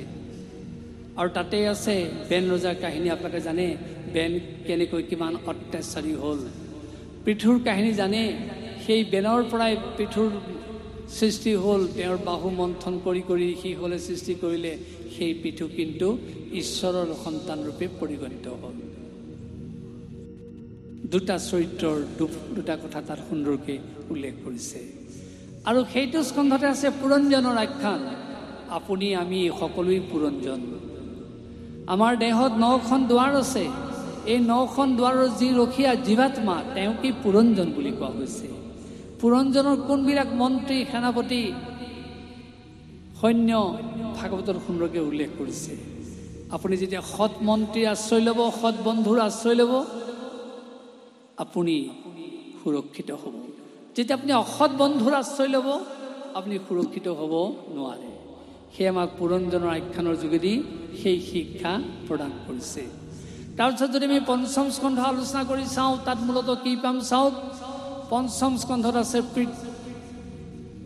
প্ৰিয়ব্ৰতৰ আখ্যানৰ কথা। সেই পঞ্চম স্কন্ধত আছে ভৰতৰ আখ্যানৰ কথা। সেই পঞ্চম স্কন্ধত আছে নাভিৰ আখ্যানৰ কথা। আৰু সেই পঞ্চম স্কন্ধত আছে প্ৰকৃতিৰ বৰ্ণনাৰ কথা, পৰ্বত, পাহাৰ, নদী, দ্বীপ, উপদ্বীপ, বদ্বীপৰ সৃষ্টিৰ কথা। সেই পঞ্চম স্কন্ধৰ আমি বাকীবিলাক কথালৈ যাব খোজা নাই। প্ৰকৃতিয়ে আমাক কি শিক্ষা দিছে আমি সেই কথাটো ক'বলৈ বিচাৰিছোঁ। পৰোপকাৰায় বহন্তি নদ্যাঃ, পৰোপকাৰায় দুধন্তি গাৱঃ, পৰোপকাৰায় ফলন্তি বৃক্ষাঃ, পৰোপকাৰায় শৰীৰমেত। অৰ্থাৎ প্ৰকৃতিৰ উৎপন্ন সকলো সম্পদৰে সৃষ্টিৰ উদ্দেশ্য পৰোপকাৰ। এই প্ৰকৃতিৰ মাজত বুকুত নৈখন যে বৈ গৈছে, উদ্দেশ্য কি? পৰোপকাৰ। আপুনি যি স্কিম, যি আঁচনিৰ যোগেদি পানী নানক কিয়, পানীৰ উৎস নৈখন, আৰু নৈখন যে বুৱতীৰ ওপৰত বৈ আছে, উদ্দেশ্য পৰোপকাৰ। কাৰণ নৈৰ পানী খাই প্ৰাণীয়ে প্ৰাণ ধাৰণ কৰে। যদি নৈখন বুৱতীৰ ওপৰত নাথাকে, পানী শুকাই যাব, প্ৰাণীৰ প্ৰাণ ধাৰণ সম্ভৱ নহ'ব। সেইকাৰণে নদীখনেও পৰোপকাৰী চিন্তাতে অনবৰতে বৈ আছে। ঠিক সেইদৰে কোৱা হৈছে পৰোপকাৰে দুধন্তি গাৱঃ। তাতো লক্ষ্য কৰিব, গাইজনীয়ে লিটাৰ লিটাৰ গাখীৰ দিছে, কিন্তু গাইজনীয়ে এটোপা গাখীৰো নিজে পান কৰা নাই। সেই গাখীৰ খাই অমৃতস্য পুত্ৰা মানুহে এই পৰিচয় দিবলৈ সমৰ্থ হ'ব পাৰে। অৰ্থাৎ গাইজনীয়েও গাখীৰ দিয়াৰ উদ্দেশ্য পৰোপকাৰ। ঠিক সেইদৰে কোৱা হৈছে পৰোপকাৰায় ফলন্তি বৃক্ষাঃ। গছজোপাই লোমালোমে ফল দিছে, তাৰ উদ্দেশ্য পৰোপকাৰ। তাতো লক্ষ্য কৰিব, গছজোপাই লোমালোমে ফল দিছে, কিন্তু এটা ফলো গছজোপাই নিজে ভক্ষণ কৰা নাই। সেই ফল খাই প্ৰাণীয়ে ক্ষুধাটোৰ প্ৰাণ ৰক্ষা কৰে, স্বাদ তৃপ্তি অনুভৱ কৰে। প্ৰকৃতিৰ সমস্ত সৃষ্ট বস্তুৰে সৃষ্টিৰ উদ্দেশ্য যদি পৰোপকাৰ, তেতিয়াহ'লে প্ৰকৃতিৰ কোলাতে ডাঙৰ দীঘল হোৱা মানুহো তাৰ পৰা ব্যতিক্ৰম হৈ থাকিব নোৱাৰে। সেইকাৰণে মানুহকো কোৱা হ'ল, কি কোৱা হ'ল? পৰোপকাৰায় শৰীৰমেত। এই শৰীৰটো যদি সৃষ্টি হৈছে, ইয়াৰ অন্যতম ধৰ্ম হ'ব পৰোপকাৰ। বেয়া নাপাব, ভাগৱত কথা শুনিলে, নাম গালে, ধৰ্ম কাৰ্য কৰিলে, বিভিন্ন মাংগলিক কৰ্ম কৰিলে, কিন্তু তাৰ পিছতো যিজনৰ অন্তৰখন কৰ্কশ টান, নিজৰ বাহিৰে আনৰ চিন্তা কৰিব নোৱাৰে, যিজনে পৰোপকাৰী চিন্তাত ব্ৰতী নহয়, তেওঁ ধাৰ্মিক পুৰুষ হ'ব নোৱাৰে, তেওঁ আধ্যাত্মিক পুৰুষ হ'ব নোৱাৰে। গতিকে প্ৰকৃত তেওঁ ধাৰ্মিকৰ সংজ্ঞা প্ৰদান কৰিব পাৰে পৰোপকাৰী চিন্তাই। সেয়ে আমাক ভাগৱতে বিশেষকৈ পঞ্চম স্কন্ধই এই পৰোপকাৰী চিন্তাত ব্ৰতী হ'বলৈ কৈছে। আৰু এই চিন্তাত যেতিয়া মানুহ সৰ্বাংশে ব্ৰতী হ'ব, সেয়াই হ'ব মানুহৰ মুখ্য ধৰ্ম। তাৰপিছত যদি আমি ষষ্ঠ স্কন্ধ আলোচনা কৰি চাওঁ, তাত মূলতঃ কি পাম চাওক। অজামিল আখ্যানৰ কথা, চিত্ৰকেতুৰ জন্ম আৰু বধৰ কথা, আৰু বৃত্তাসুৰৰ জন্ম আৰু বধৰ কাহিনী। সেই ষষ্ঠ স্কন্ধত যি অজামিল আখ্যানৰ কথা কোৱা হৈছে, আমি আৰম্ভণিতে কৈছিলোঁ, কলিযুগত হৰিনাম মূল মন্ত্ৰ আমাৰ গতি দিয়াৰ। সেই গতি দিয়াৰ মূল মন্ত্ৰৰ কথা অজামিল আখ্যানত সুন্দৰকৈ প্ৰকাশ কৰা হৈছে। আমি নামৰ যোগেদি আমি গতি লাভ কৰিব পাৰোঁ। উদাহৰণ অজামিল। তাৰপিছত যদি আমি সপ্তম স্কন্ধ আলোচনা কৰি চাওঁ, তাত আমি কি শিক্ষা পাম চাওক। সপ্তম স্কন্ধৰ হিৰণ্যকশিপু আৰু প্ৰহ্লাদৰ কাহিনীটোৱে হৈছে আজি সমাজ জীৱনৰ বিশেষকৈ আইসকলৰ কাৰণে বিশেষ প্ৰাসংগিক শিক্ষা থকা কাহিনী। পুৰুষসকলৰ কাৰণেতো হয়েই, আইসকলৰ কাৰণে বিশেষ শিক্ষা থকা কাহিনী। আপোনালোকে সকলোৱে জানে প্ৰহ্লাদ ভক্তিমন্ত, প্ৰহ্লাদ পৰম ভকত, পৰম বৈষ্ণৱ। কিন্তু প্ৰহ্লাদ ভক্তিমন্ত হ'ল কেনেকৈ? আমি হয়তো তপৰাই উত্তৰ দিম, মাতৃ কয়াধুৰ যোগেদি, সৎসংগ নাৰদৰ যোগেদি প্ৰহ্লাদ ভক্তিমন্ত হ'ল। আমি তেতিয়া ক'ম নেকি তেওঁৰ পিতৃ হিৰণ্যকশিপুৰৰ অকণো অৰিহণা নাই তেওঁৰ ক্ষেত্ৰত? আমি যদি কওঁ উত্তৰটো শুদ্ধ নহ'ব। কাৰণ ৰসাত ৰক্তু ততো মাংসাত মেদু প্ৰজায়তে মেৰেষ্ঠি ততো মজ্জা ততো শুক্ৰ সম্ভৱ। এই 7টা ধাতুৰেহে এটা সন্তান সৃষ্টি হ'ব পাৰে। পিতৃয়ে 4টা দিয়ে, মাতৃয়ে 3টা দিয়ে। প্ৰহ্লাদক সৃষ্টি কৰোঁতেও এই 7টা ধাতুৰেই সৃষ্টি কৰা হৈছে। তাৰমানে মাতৃয়ে দিয়াৰ লগতে পিতৃ উঠিছে। আৰু যদি প্ৰহ্লাদ ভক্তিমন্ত হৈছে তেতিয়াহ'লে এই 7টা ধাতুৰ সম্পৰ্ক থাকিবই লাগিব। তথাপি কয়াধু সাৱধান হোৱাৰ কাৰণে তেওঁৰ স্বামী অবাতে যোৱাৰ পিছতো প্ৰহ্লাদক তেওঁ ভক্তিমন্ত কৰিবলৈ সমৰ্থ হ'ল। যিদিনাখন হিৰণ্যকশিপুৱে তপস্যালৈ যোৱাৰ মন মেলিলে, তেতিয়া তেওঁ ৰাণী কয়াধুক মাতি আনি ক'লে, কয়াধু, কালিলৈ প্ৰত্যুষতে মই হিমগিৰিলৈ যাম, আৰু হিমগিৰিলৈ যোৱাৰ মোৰ উদ্দেশ্য তপস্যা। তপস্যাৰ উদ্দেশ্য অমৰত্ব বৰ লাভ কৰা। মই যদি মোৰ অমৰত্ব বৰ লাভ কৰোঁ, ইয়াতকৈ আৰু মোৰ জীৱনত শান্তি থাকিব নোৱাৰে।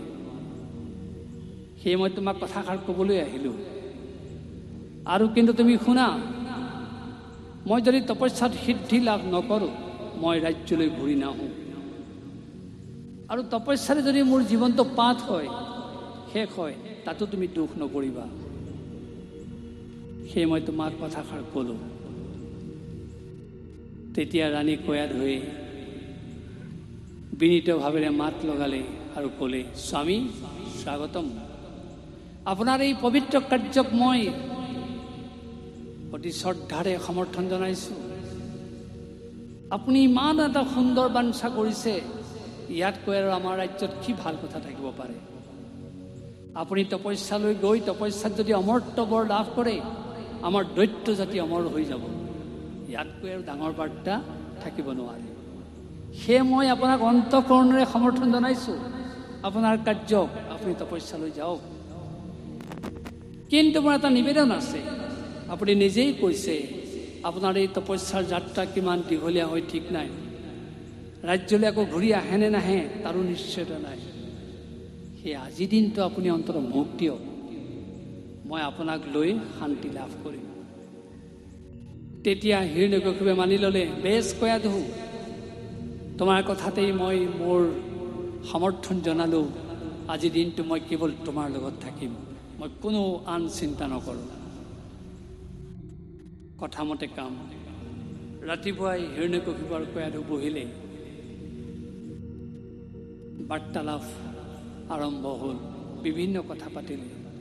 কথা পাতি থাকোঁতে তেওঁলোকৰ চোতালত এজোপা গছৰ ডালত পৰি এটা শুক পক্ষীয়ে কেৱল নাৰায়ণ নাৰায়ণ নাৰায়ণ এই শব্দ উচ্চাৰণ কৰি আছে। দিন ভাগিলে, সন্ধিয়া লাগিলে, সন্ধিয়াও ভাগিলে। তাৰপিছত পুনৰ হিৰণ্যকশিপু কয়াধু বহিলে। তেতিয়া লাহেকৈ কয়াধুৱে মাত লগালে, স্বামী আপুনি মোক কথা এটা ক'ব লাগে। হিৰণ্যকশিপুৱে সুধিলে, কি ৰাণী কোৱা? তেতিয়া কয়াধুৱে ক'লে, আজি আপোনাৰ সহিতে যেতিয়া মই কথা পাতি আছোঁ, আমাৰ চোতালত গছৰ ডালত পৰি এটা চৰাই কেৱল এটা শব্দ উচ্চাৰণ কৰি আছিলে। মই যেনেকৈ শুনিছোঁ, মোৰ বিশ্বাস আপুনিও শুনিছে। কথাটো হয়নে? চৰাইটো যে এটা শব্দ কৰি আছিলে, আপুনি শুনিছিলেনে? তেতিয়া হিৰণ্যকশিপুৱে লাহেকৈ মাত লগালে, হয় কয়াধু, তুমি যেনেকৈ শুনিছা ময়ো শুনিছোঁ। তেতিয়া কয়াধুৱে পুনৰ প্ৰশ্ন কৰি তেওঁ ক'লে, স্বামী তেতিয়াহ'লে আপুনি মোক এই মুহূৰ্তত এই কথা ক'ব লাগে, চৰাইতে কি শব্দ উচ্চাৰণ কৰিছিলে? বেছিকৈ হাঁহি মাৰি হিৰণ্যকশিপুৱে লাহেকৈ উত্তৰ দিলে, নাৰায়ণ বুলি কৈছিলে। প্ৰণিপাতেন পৰিপ্ৰশ্নেন সেৱয়া, প্ৰণিপাত কৰি কৰি অতি বিনয়েৰে আকৌ উপৰ্যুপৰি প্ৰশ্নৰ চলেৰে কয়া ধুৱে হিৰণ্যকশিপুক সুধিলে, স্বামী চৰাইটোৱে কি বুলি কৈছিলে? আকৌ হিৰণ্যকশিপুৱে একেধৰণে মিচিকা হাঁহিৰে উত্তৰ দিলে, ৰাণী নাৰায়ণ বুলি কৈছিলে। এইদৰে গোটেই ৰাতি হিৰণ্যকশিপুৰ মুখৰ পৰা নাৰায়ণ নাৰায়ণ এই শব্দ উচ্চাৰণ কৰাই কয়া ধুৱে তেওঁৰ গৰ্ভত প্ৰহ্লাদৰ বীজ ৰোপণ কৰিলে, যাৰ কাৰণে প্ৰহ্লাদ ভক্তিমন্ত হোৱাৰ ক্ষেত্ৰত আওপকীয়াকৈ হ'লেও এই পিতৃ তথা স্বামী হিৰণ্যকশিপুৰ অৰিহণা সংযোজিত হ'ল। সেয়ে আজি সন্তান জন্মৰ বেলিকা ৰাইসকলৰ কথা মনোযোগ দিবই লাগিব। আজি বহি থকা সকলেও হয়তো সন্তান জন্ম দিয়াৰ বয়স নাই, কিন্তু বোৱাৰী আছে ঘৰত, কন্যা আছে, আপোনালোকে ক'বই লাগিব, বোপাই আইজনী সন্তান জন্ম দিয়া কাৰ্য এটা পুতলিকা পুতলাৰ খেলাৰ দৰে সম্ভোগ কৰা কাৰ্য নহয়। 84 লক্ষ জীৱন পাৰ কৰাৰ পিছত যি মানুহে মানুহৰ জীৱন পায়, এই দুৰ্লভ জন্মটো দিয়াৰ ক্ষেত্ৰত সতৰ্ক হ'বই লাগিব। খাদ্যৰে সাত্বিক হ'ব লাগিব, বচনৰে সাত্বিক হ'ব লাগিব, বেশভূষাৰে সাত্বিক হ'ব লাগিব, আচৰণে সাত্বিক হ'ব লাগিব। আৰু সেই কয়া ধুৱে যেনেকৈ অবাতে যোৱা নিজৰ স্বামীক ঘূৰাই আনি সেই পবিত্ৰ মুহূৰ্তত পবিত্ৰ শব্দ কেৱল উচ্চাৰণ কৰাই আছিলে, সেইদৰে যদি আমাৰ আইগৰাকীয়েও তেনে শব্দ উচ্চাৰণ কৰাই সন্তান জন্ম দিয়ে, সেই সন্তান কেতিয়াও অসুৰ হ'ব নোৱাৰে, সেই সন্তান কেতিয়াও দানৱ হ'ব নোৱাৰে, সেই সন্তান কেতিয়াও দৈত্য হ'ব নোৱাৰে, সেই সন্তানে কেতিয়াও আপোনাক বস্তু বিচাৰি মাৰিবলৈ খেদি যাব নোৱাৰে।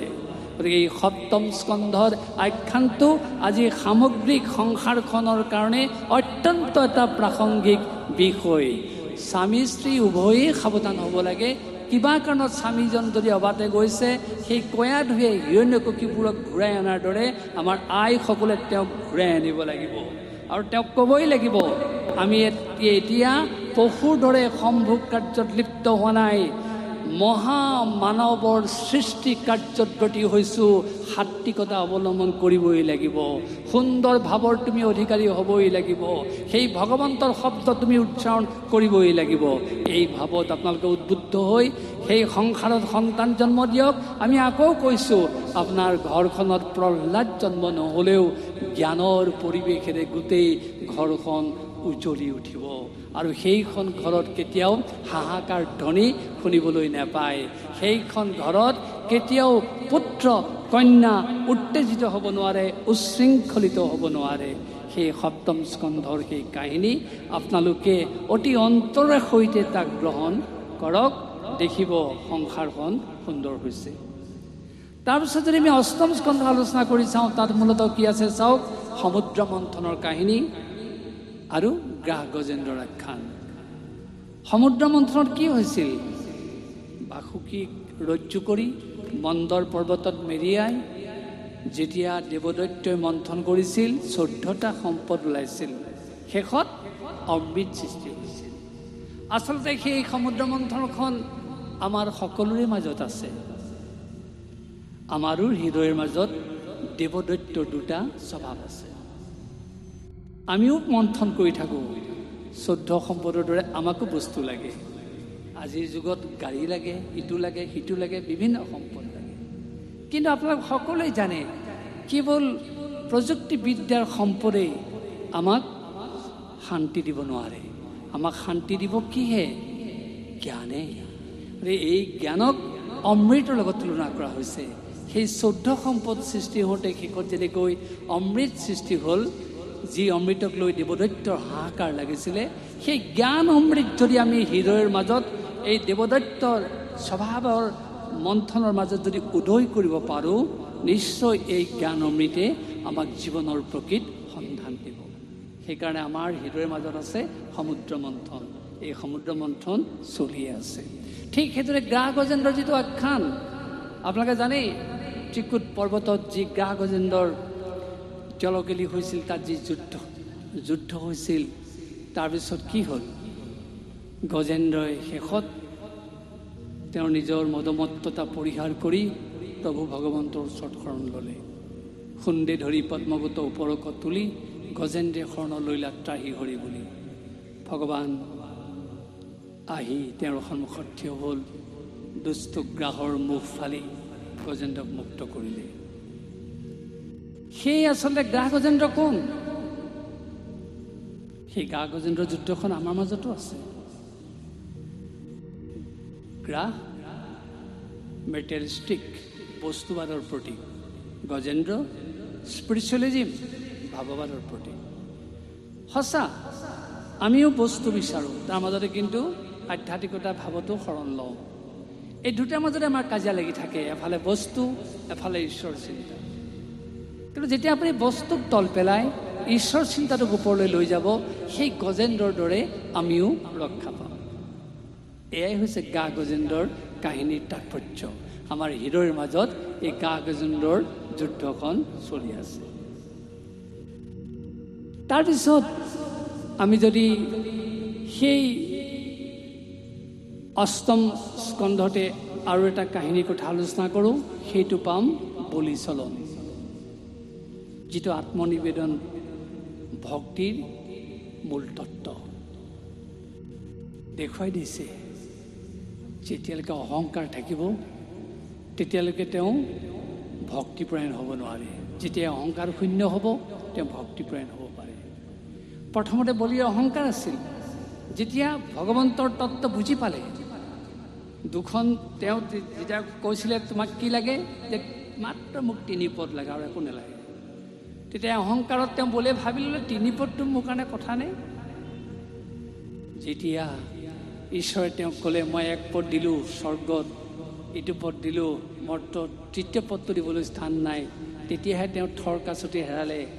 শেষত আত্মনিবেদন পৰ্যায়ত উপনীত হৈ ভগৱন্তৰ মহিমাৰ কথা বুজি পাই তেওঁৰ শিৰটোকে পাতি দিলে, প্ৰভু তুমি মোৰ শিৰৰ ওপৰত 3য় চৰণখন থোৱা। তেতিয়া ভগৱান বামন ৰূপী ভগৱানে লগে লগে তেওঁক ক'লে, তথাস্তু বলি, তোমাৰ ভক্তিত মই সন্তুষ্ট হ'লোঁ, তোমাৰ দানত মই সন্তুষ্ট হ'লোঁ, এতিয়া তোমাক কি বৰ লাগে কোৱা।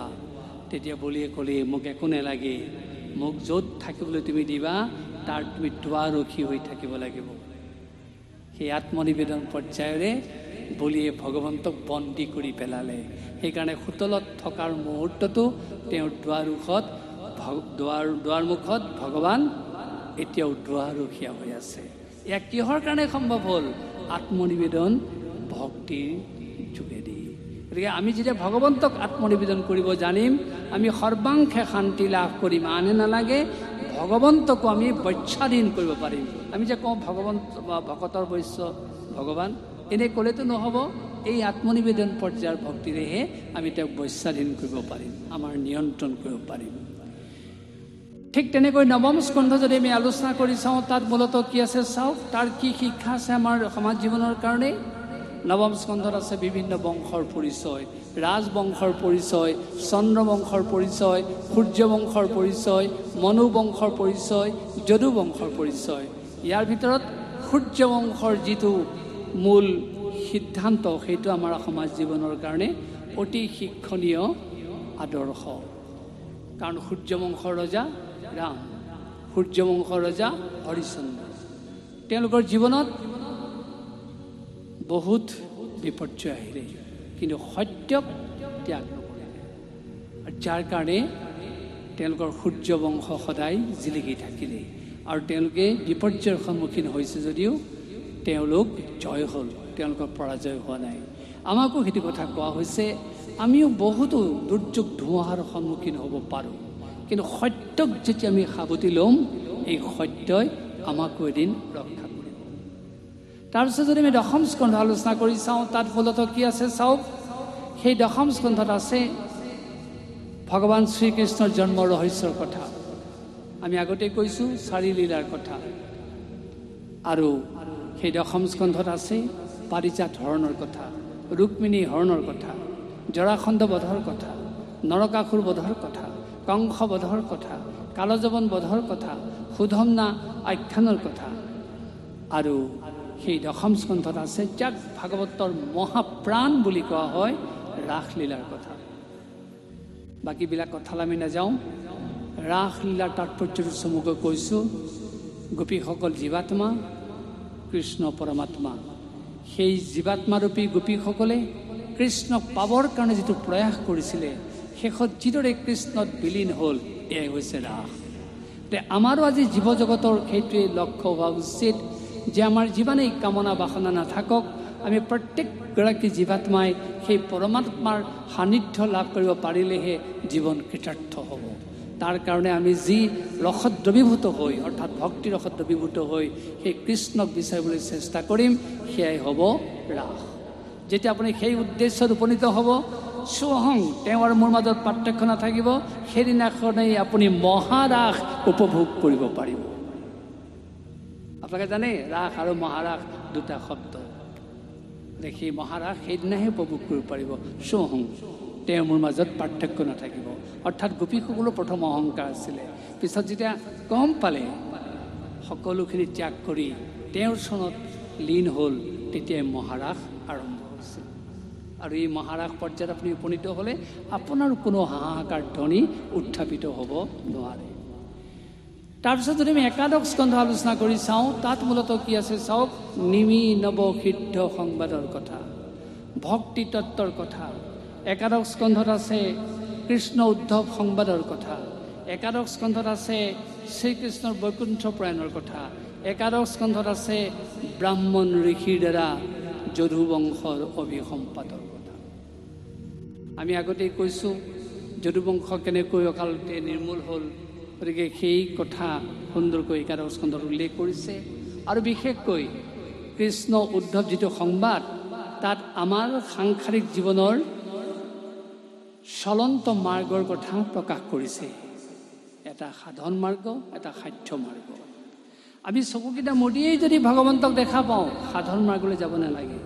কিন্তু যেতিয়ালৈকে আমি তেওঁক দেখা নাপাম, তত্ত্ব অনুভৱ কৰিব নোৱাৰিম, হৃদয় ৰোমাঞ্চিত নহ'ব তেওঁৰ শব্দ উচ্চাৰণ কৰাৰ লগে লগে, সেইদিনাখনলৈকে আমি সাধন মাৰ্গত থাকিবই লাগিব। অৰ্থাৎ কৰ্ম সাধন প্ৰক্ৰিয়া, কৰ্ম সাধন প্ৰক্ৰিয়াইহে, সাধন মাৰ্গৰেহে আমি ভগৱন্তৰ চৰণত বিলীন হ'ব পাৰিম। সেয়ে আমাক সাংসাৰিক জীৱনত এই সাধন মাৰ্গৰ আশ্ৰয় ল'বলৈ কৈছে। তাৰ মাজতেই আমাক নিৰ্লিপ্ত জ্ঞান অৰ্জন কৰিবলৈ কৈছে। কেনেকৈ জানেনে? গাখীৰ আৰু পানী মিশ্ৰণ কৰি দিয়ক, একেকাৰ হৈ যাব। সেই গাখীৰ পৰা মাখন প্ৰস্তুত কৰি আপুনি পানীত দি দিয়ক, সেই পানীয়ে কেতিয়াও আপোনাৰ মাখন লৰাব নোৱাৰে। তেনেকৈ আমাকো কোৱা হৈছে, তুমি সংসাৰতে থাকা, সংসাৰৰে কৰ্ম কৰা, কিন্তু নিষ্পৃহ হৈ কৰ্ম কৰা। লক্ষ্য উদ্দেশ্য থাকিব, সন্তান উৎপাদন কৰিবা, তাক পৰিচালনা কৰিবা, সংসাৰখন সুন্দৰকৈ আগুৱাই নিবা, তোমাক ধন টকা পইচা সকলো লাগিব, তাৰ মাজতো তুমি নিৰ্লিপ্ত হৈ কৰা। যিটো ভগৱান কৃষ্ণই অৰ্জুনক কৈছিলে যে তুমি যি কৰ্ম কৰা মোটেই সমৰ্পণ কৰি কৰ্ম কৰা, আৰু তাৰ ফল তুমি অৱশ্যম্ভাৱী লাভ কৰিবা। তুমি যদি ফলাকাংক্ষা কৰিহে কেৱল কৰ্ম কৰা, কেতিয়াও তুমি সুস্থ পথেৰে গতি কৰিব নোৱাৰিবা। সেয়ে সংসাৰত থকা মাজত আমাক সেই নিৰ্লিপ্ত জ্ঞান কৰিবলৈ কৈছে। তাৰমানে সংসাৰখনক পানী বুলি ভাবক, নিষ্প্ৰিয় মাখনৰূপী মনটো আপুনি সংসাৰ পানীত এৰি দিয়ক, সেই সংসাৰ পানীয়ে আপোনাৰ মাখনৰূপী মনটো লৰাব নোৱাৰে। সেয়ে আমাক এই একাদশ স্কন্ধৰ যোগেদি, সাধন মাৰ্গৰ যোগেদি সেই কৰ্মৰ সন্ধান দিছে। আমি কি কৰ্ম কৰিম, কেনেকৈ কৰ্ম কৰিম, সংসাৰ পথত আমি কেনেকৈ চলিম।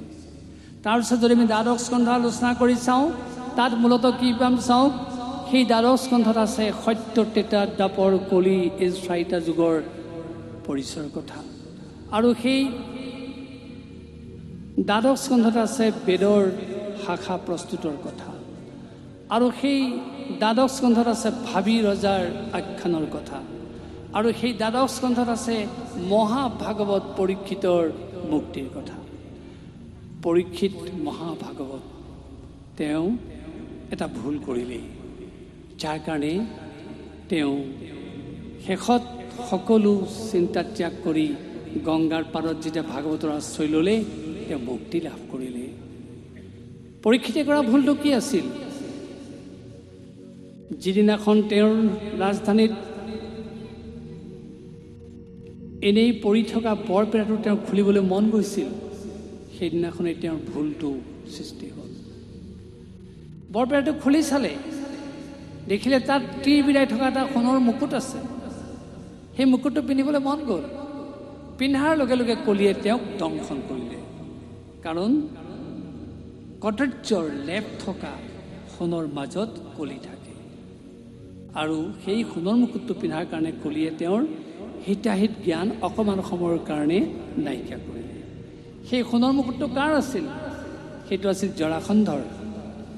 যিদিনাখন ভীমে জৰাসন্ধক বধ কৰি সেই সোণৰ মুকুটটো হস্তিনালৈ লৈ আহিছিল, তেতিয়া যুধিষ্ঠিৰে সকলোকে সাৱধান কৰি কৈছিল যে এই সোণৰ মুকুটটো কোনেও নিপিন্ধেবা, কাৰণ ইয়াত সহস্ৰ যুৱক সহস্ৰ যুৱতীক বধ কৰাৰ কদৰ্য ক্লেদ লাগি আছে, আৰু বিভিন্নজনক অত্যাচাৰ কৰাৰ সেই ক্লেদ আছে, তোমালোকে কোনেও নিপিন্ধিবা। আৰু যিটো কলিৰ মুকুট ৰূপে পৰিচিত হৈছিল। আৰু যেতিয়াই সেই মুকুটটো পিন্ধিলে পৰীক্ষিতে তেওঁৰ মৃগয়াৰ তৃষ্ণা আহিল, আৰু তৃষ্ণাটোৰ প্ৰাণ তেওঁৰ ব্যাকুল হ'ল। পানী বিচাৰি বিচাৰি হাহাকাৰ কৰিলে। ধ্যানস্থ হৈ থকা মুনিক তেওঁৰ উত্তৰ নাপাই পেলাই পানী বিচাৰি মৃত সাপ আৰি দিলে ডিঙিত। সেইখিনি সময়তো তেওঁৰ সেই ভাৱ নাহিলে এইটো ভাল হ'ল নে বেয়া হ'ল। কিন্তু যেতিয়াই সমীক মুনিৰ পুত্ৰ শৃংগীয়ে সাপ দিলে, 7 দিনৰ ভিতৰত পৰীক্ষিতক দংশন কৰক, সেই শব্দ লৈ যেতিয়া তেওঁ ৰাজধানীলৈ ঘূৰি আহিল, সোণৰ মুকুটটো খুলি থ'লে, এটা এটাকৈ তেওঁৰ হিতাহিত জ্ঞান উদয় হ'ল। তেওঁ তেতিয়া নিজেই কৈ পেলালে, সঁচা মই যিটো কদৰ্য কাৰ্য কৰিলোঁ, মই নহয় যদি আনে কৰিলেহেঁতেন, ৰজা হিচাপে মই তেওঁক মৃত্যুদণ্ড দিলোঁহেঁতেন, কিন্তু মই নিজে কৰিলোঁ, কোনে মোক দণ্ড দিব। তেতিয়া তেওঁৰ নিজৰ দণ্ড তেওঁ নিজেই শিৰ পাতি ল'লে। ৰাজ্য চিন্তা মায়া মোহ চব ত্যাগ কৰিলে সকলো। আৰু তেতিয়া গংগাৰ পাৰত গৈ তেওঁ 7 দিন 7 ৰাতি উপবাসে থাকি ভাগৱত কথা শ্ৰৱণৰ মন মেলিলে। আৰু শুকদেৱে আহি 7 দিন 7 ৰাতি তেওঁক ভাগৱত শুনালে, আৰু শেষত পৰীক্ষিতে মুক্তি লাভ কৰিলে। গতিকে আপোনাসকলে গম পালে যে এই দ্বাদশ স্কন্ধৰ কাহিনীৰ যোগেদি আমাক কি শিক্ষা দিয়া হৈছে। বিশেষকৈ দ্বাদশ স্কন্ধৰ যোগেদি এইটো অমূল্য শিক্ষা দিয়া হ'ল, জ্ঞাতে অজ্ঞাতে মানুহে ভুল কৰিব পাৰে। ভুলৰ শুধৰণিস্বৰূপ সমাধি ভাগৱত। যি ভাগৱতৰ আশ্ৰয় ল'ব, তেওঁ জ্ঞাতে কৰা ভুলৰ শুধৰণি কৰিব পাৰিব, অজ্ঞাতে কৰা ভুলৰ শুধৰণি কৰিব পাৰিব। সেই পৰীক্ষিতে মুকুটটো যে পিন্ধিছিলে তেওঁ অজ্ঞাত আছিল, তেওঁ জনা নাছিলে, তেওঁক সেই কথাটো কোনেও কোৱা নাছিলে। তথাপি তেওঁৰ অজ্ঞাতবশত ভুলটো হোৱাৰ পিছত সেইটো শুধৰণি হ'ল। সেই আমাৰ সমাজক এই শিক্ষা দিয়া হৈছে, আমি প্ৰকৃতাৰ্থত শ্ৰদ্ধাৰে যদি ভাগৱতৰ আশ্ৰয় লওঁ, সেই ভাগৱতে আমাৰ জীৱনৰ গতি দিব পাৰে, ভুলৰ শুধৰণি কৰিব পাৰে। আৰু ভাগৱতেই হৈছে ভক্তি তত্ত্বৰ ৰসঘৰা মূল শাস্ত্ৰ। আৰু ভক্তিৰ অবিহনে কোনো কাৰ্য সিজিব নোৱাৰে। ল'ৰা ছোৱালীয়ে পঢ়িছে, ভক্তি লাগিব। সংসাৰখন পালন কৰিছে, ভক্তি লাগিব। স্বামীক শুশ্ৰূষা কৰিছে, ভক্তি লাগিব। পিতৃ মাতৃক সন্মান জনাইছে, ভক্তি লাগিব। ঈশ্বৰক চিন্তা কৰিছে, ভক্তি লাগিব। আৰু সেইকাৰণে ভাগৱতৰ সাৰ তত্ত্ব বুলি কোৱা হৈছে ভক্তি। আৰু সেই ভক্তি আশ্ৰয় ল'লে আমাৰ কি হ'ব পাৰে চাওক। তদম বিতাস যে জীৱা ভৱিষ্যন্তি কলাবিহ পাপিনোপি গমিষ্যন্তি নিৰ্ভয়ং কৃষ্ণ মন্দিৰম। যিজনৰ হৃদয়ত বা অংগত ভক্তি সংযোজিত হৈ থাকিব, তেওঁ বোলে পাপ বাসনা থাকিলেও নিৰ্ভয়ে কৃষ্ণ মন্দিৰত প্ৰৱেশ কৰিব পাৰে। আকৌ কোৱা হৈছে যে সংচিত্তে বসেদ ভক্তি সৰ্বদা প্ৰেমৰূপিণী নত্তে পশ্যন্তি কীনাসু স্বপ্নে অপি মলমূৰ্তয়। যিজনৰ হৃদয়ত ভক্তি প্ৰেম সলীলাৰূপে বৈ থাকিব, তেওঁ বাস্তৱ জীৱনত কিয় সপোনতো যমৰজাৰ স্পৰ্শ পাব নেলাগে। আকৌ কোৱা হৈছে ন প্ৰেত ন পিশাচেষু ৰাক্ষসেষু অসুৰানাম ভক্তিযুক্ত মনস্কানাং স্পৰ্শনেন প্ৰভুৰ ভৱেৎ। যিজনে ভক্তিক সাৰোগত কৰি ল'ব তেওঁক ৰাক্ষস, পিশাচ, দৈত্য, দানৱে স্পৰ্শ কৰিব নোৱাৰে। আপোনালোকৰ মনত প্ৰশ্ন হ'ব পাৰে, আমাৰ সমাজ জীৱনত ৰাক্ষস, পিশাচ, দৈত্য, দানৱ কোনবিলাক? আমি পোনে পোনে দেখা নাপাওঁ, কিন্তু ভাওনাত দেখা পাওঁ।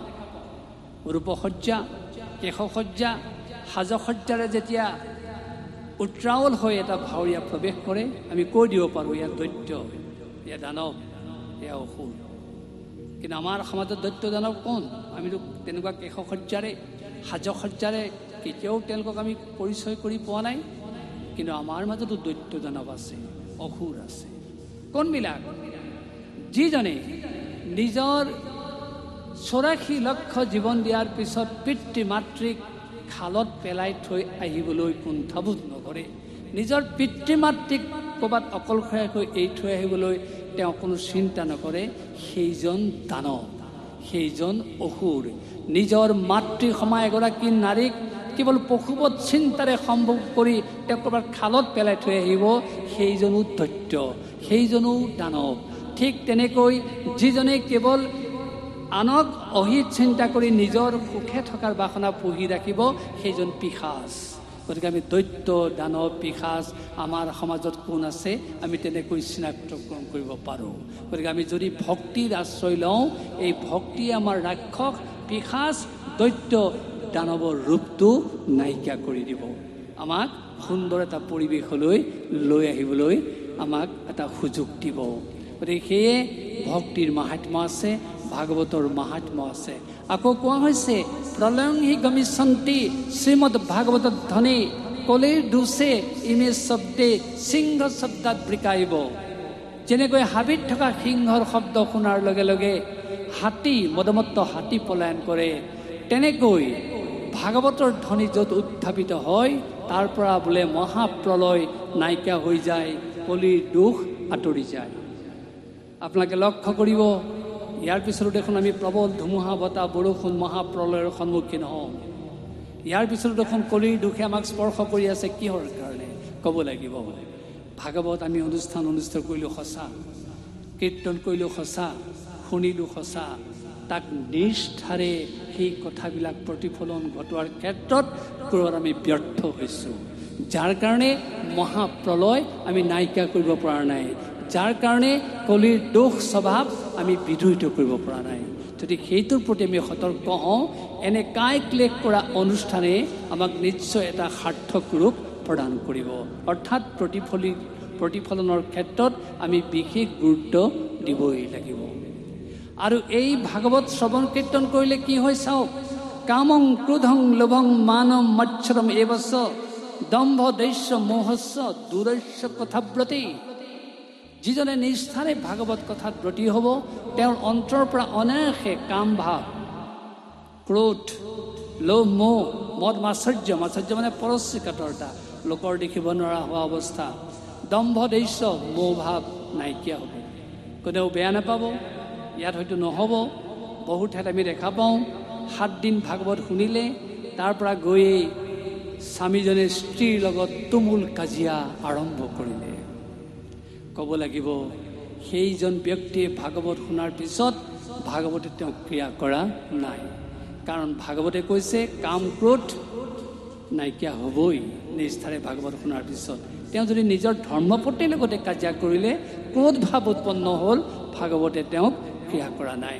কাষৰ ঘৰটো দেখিয়ে যদি তেওঁ পৰশ্ৰীকাতৰতা আৰম্ভ কৰিলে, হিংসাত যদি তেওঁ তেনেদৰে দপদপাই থাকিলে, ক'ব লাগিব তেওঁক ভাগৱতে ক্ৰিয়া কৰা নাই। আৰু গৈয়ে যদি তেওঁ পৰস্ত্ৰী বাসনাত লালায়িত হ'ল, ক'ব লাগিব তেওঁক ভাগৱতে ক্ৰিয়া কৰা নাই। কাৰণ কামং ক্ৰোধং লোভ, মোহ, দম্ভ, দৈশ্য এই সকলোবিলাক ভাগৱত ধ্বনিৰে নাইকিয়া কৰিব পাৰি। গতিকে আমি বাস্তৱ জীৱনত এই কথাবিলাক চিন্তা কৰাটো প্ৰয়োজন আছে, আৰু তেতিয়াহে ভাগৱতে আমাক সঁচা অৰ্থত ক্ৰিয়া কৰিব। এই ভাগৱতৰ যিটো মূল ভক্তিতত্ত্ব, এই ভক্তিতত্ত্বৰ এটা সাধু কথাৰে আমাৰ কথাখিনি আজি সামৰণি মাৰিম। অৰ্থাৎ সাধু কথা কোৱাৰ আগতে আমি এই কথাটো পুনৰ কৈ ল'বলৈ বিচাৰিছোঁ যে ভক্তি আমাৰ জীৱনৰ অবিচ্ছেদ্য অংগ। ভক্তিৰ যোগেদিহে আমি সকলো কাৰ্য সাধন কৰিব পাৰোঁ। এই ভক্তিৰ এটা মনোৰম সাধু কথা হ'ল এনেধৰণৰ। নাৰদ ঋষি বৈকুণ্ঠলৈ গৈ আছিলে। যাওঁতে দুজন ব্যতিক্ৰমী চৰিত্ৰৰ মানুহে তেওঁক লগ পালে। দুইজনেই একেটা প্ৰশ্নকে কৰিলে। প্ৰথমজন আছিল ভকত। তেওঁ নাৰদ ঋষিক দেখি সুধিলে, নাৰদ, তুমি কোনফালে যোৱা? নাৰদে ক'লে, মোৰ সদায় যিটো মোৰ নিয়মীয়া পথ, মই বৈকুণ্ঠলৈ যাওঁ। খুব ভাল কাম কৰিছা। তুমি বৈকুণ্ঠলৈ গৈতো নিশ্চয় ঈশ্বৰক লগ পাবা। বোলে হয়, লগ পাম। তুমিতো ঈশ্বৰৰ লগত বহু কথা পাতা। বোলে পাতোঁ। আজি মোৰ হৈ তুমি এটা প্ৰশ্ন অৱতাৰণা কৰিব লাগিব, তাত পাৰিবানে? নাৰদে ক'লে, পাৰিম। কি প্ৰশ্ন তোমাৰ? তে ভকতগৰাকীয়ে ক'লে, মই অনবৰতে প্ৰভুৰ নামত ৰাম ৰাম ৰাম কৃষ্ণ কৃষ্ণ এই শব্দ উচ্চাৰণ কৰি মই প্ৰভুৰ নামকে লৈ আছোঁ। তুমি তেওঁক সুধি দিব লাগে, মোৰ মুক্তি কেতিয়া হ'ব?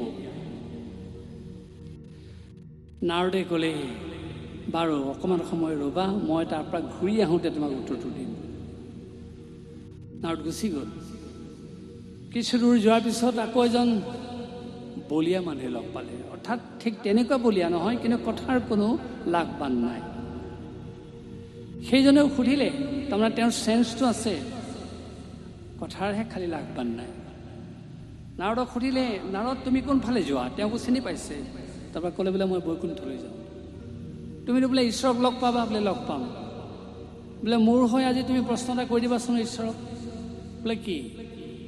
সেই ভকতজনে সোধাৰ দৰে সুধিলে যে মোৰ মুক্তি কেতিয়া হ'ব? নাৰদৰ হাঁহি উঠিলে। যেনে তেনে মুখখন টেপা মাৰি হাঁহিটো ৰাখিলে। দুইজনৰ পৰাই বিদায় লৈ আকৌ খোজ দিলে। গৈ গৈ গৈ গৈ বৈকুণ্ঠ পালেগৈ। প্ৰভুৰ কাষ চাপিলে। প্ৰভুক ক'লে, প্ৰভু, আজি মই হাঁহিত থাকিব পৰা নাই। তাক কৈছে, কি হৈছে তোমাৰ? তুমি ইমান উৎফুল্লিত হৈ আহিছা? বোলে নহয়, মোৰ মূল কথাটো হ'ল, তোমাৰ ওচৰলৈ আহিছোঁ বুলি গম পাই দুজন ব্যতিক্ৰমী চৰিত্ৰৰ মানুহে মোক প্ৰশ্ন কৰিলে। কিন্তু প্ৰশ্নটো একেটা প্ৰশ্নকে কৰিছে। মইতো জনা নাই তেওঁলোকে দুয়োটাই একেটা প্ৰশ্ন কৰিব বুলি। আৰু প্ৰশ্নটো বোলে অদ্ভুত প্ৰশ্ন। বোলে কি প্ৰশ্ন? তেওঁলোকে সুধিছে, বোলে মোৰ মুক্তি কেতিয়া হ'ব? মোৰ মুক্তি কেতিয়া হ'ব? হয় নেকি? তেতিয়া ভগৱানে নাৰদক ক'লে, তুমি কাৰ প্ৰশ্ন প্ৰথমে কেতিয়া শুনিলা, দ্বিতীয়ত কাৰ শুনিলা, কোৱাচোন বাৰু, সবিশেষ বুজাই কোৱা মোক।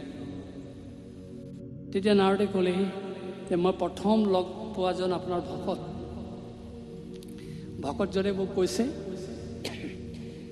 তুমি প্ৰভুক সুধি দিবা মোৰ মুক্তি কেতিয়া হ'ব, কাৰণ মই অনবৰতে প্ৰভুৰ নাম লৈ আছোঁ। বোলো হয় নেকি? তাৰপিছত অকণমান গৈ বোলে মই এজন বলীয়া মানুহ লগ পালোঁ। এতিয়া বলীয়া মানুহজনে একেটা প্ৰশ্নই ক'লে যে প্ৰভুক সুধি দিবা মোৰ মুক্তি কেতিয়া হ'ব।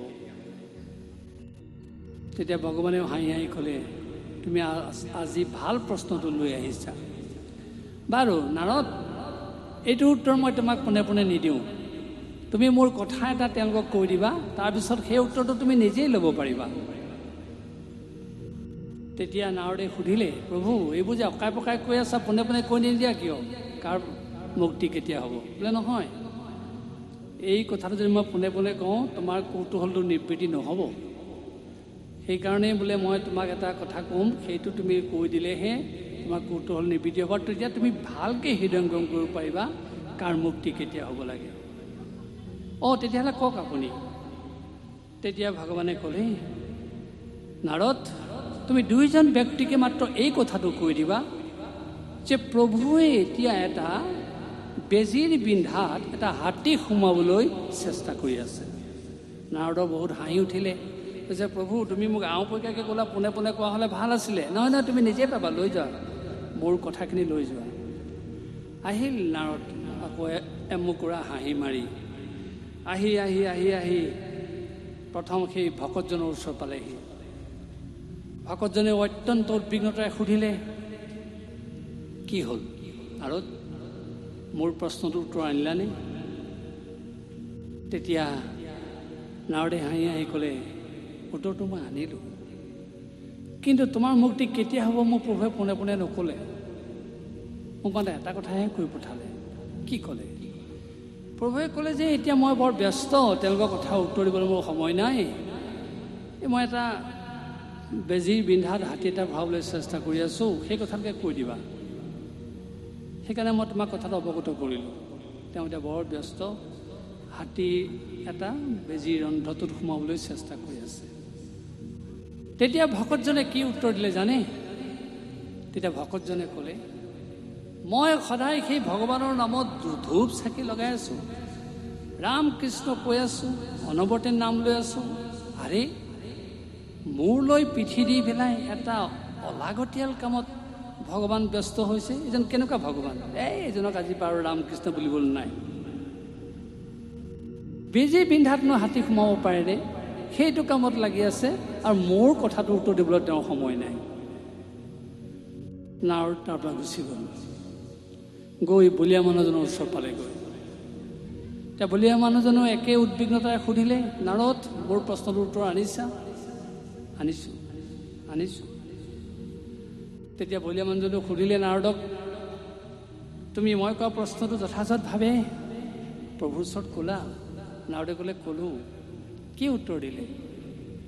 বোলে প্ৰভুৱে বৰ ডাঙৰ কথা এটা ক'লে, বোলে এতিয়া তেওঁ আৰু তোমালোকৰ উত্তৰ দিবলৈ সময় নাই, তেওঁ ডাঙৰ কাম এটাত ব্যস্ত হৈ আছে। বলিয়াজনে সুধিলে, কি কাম?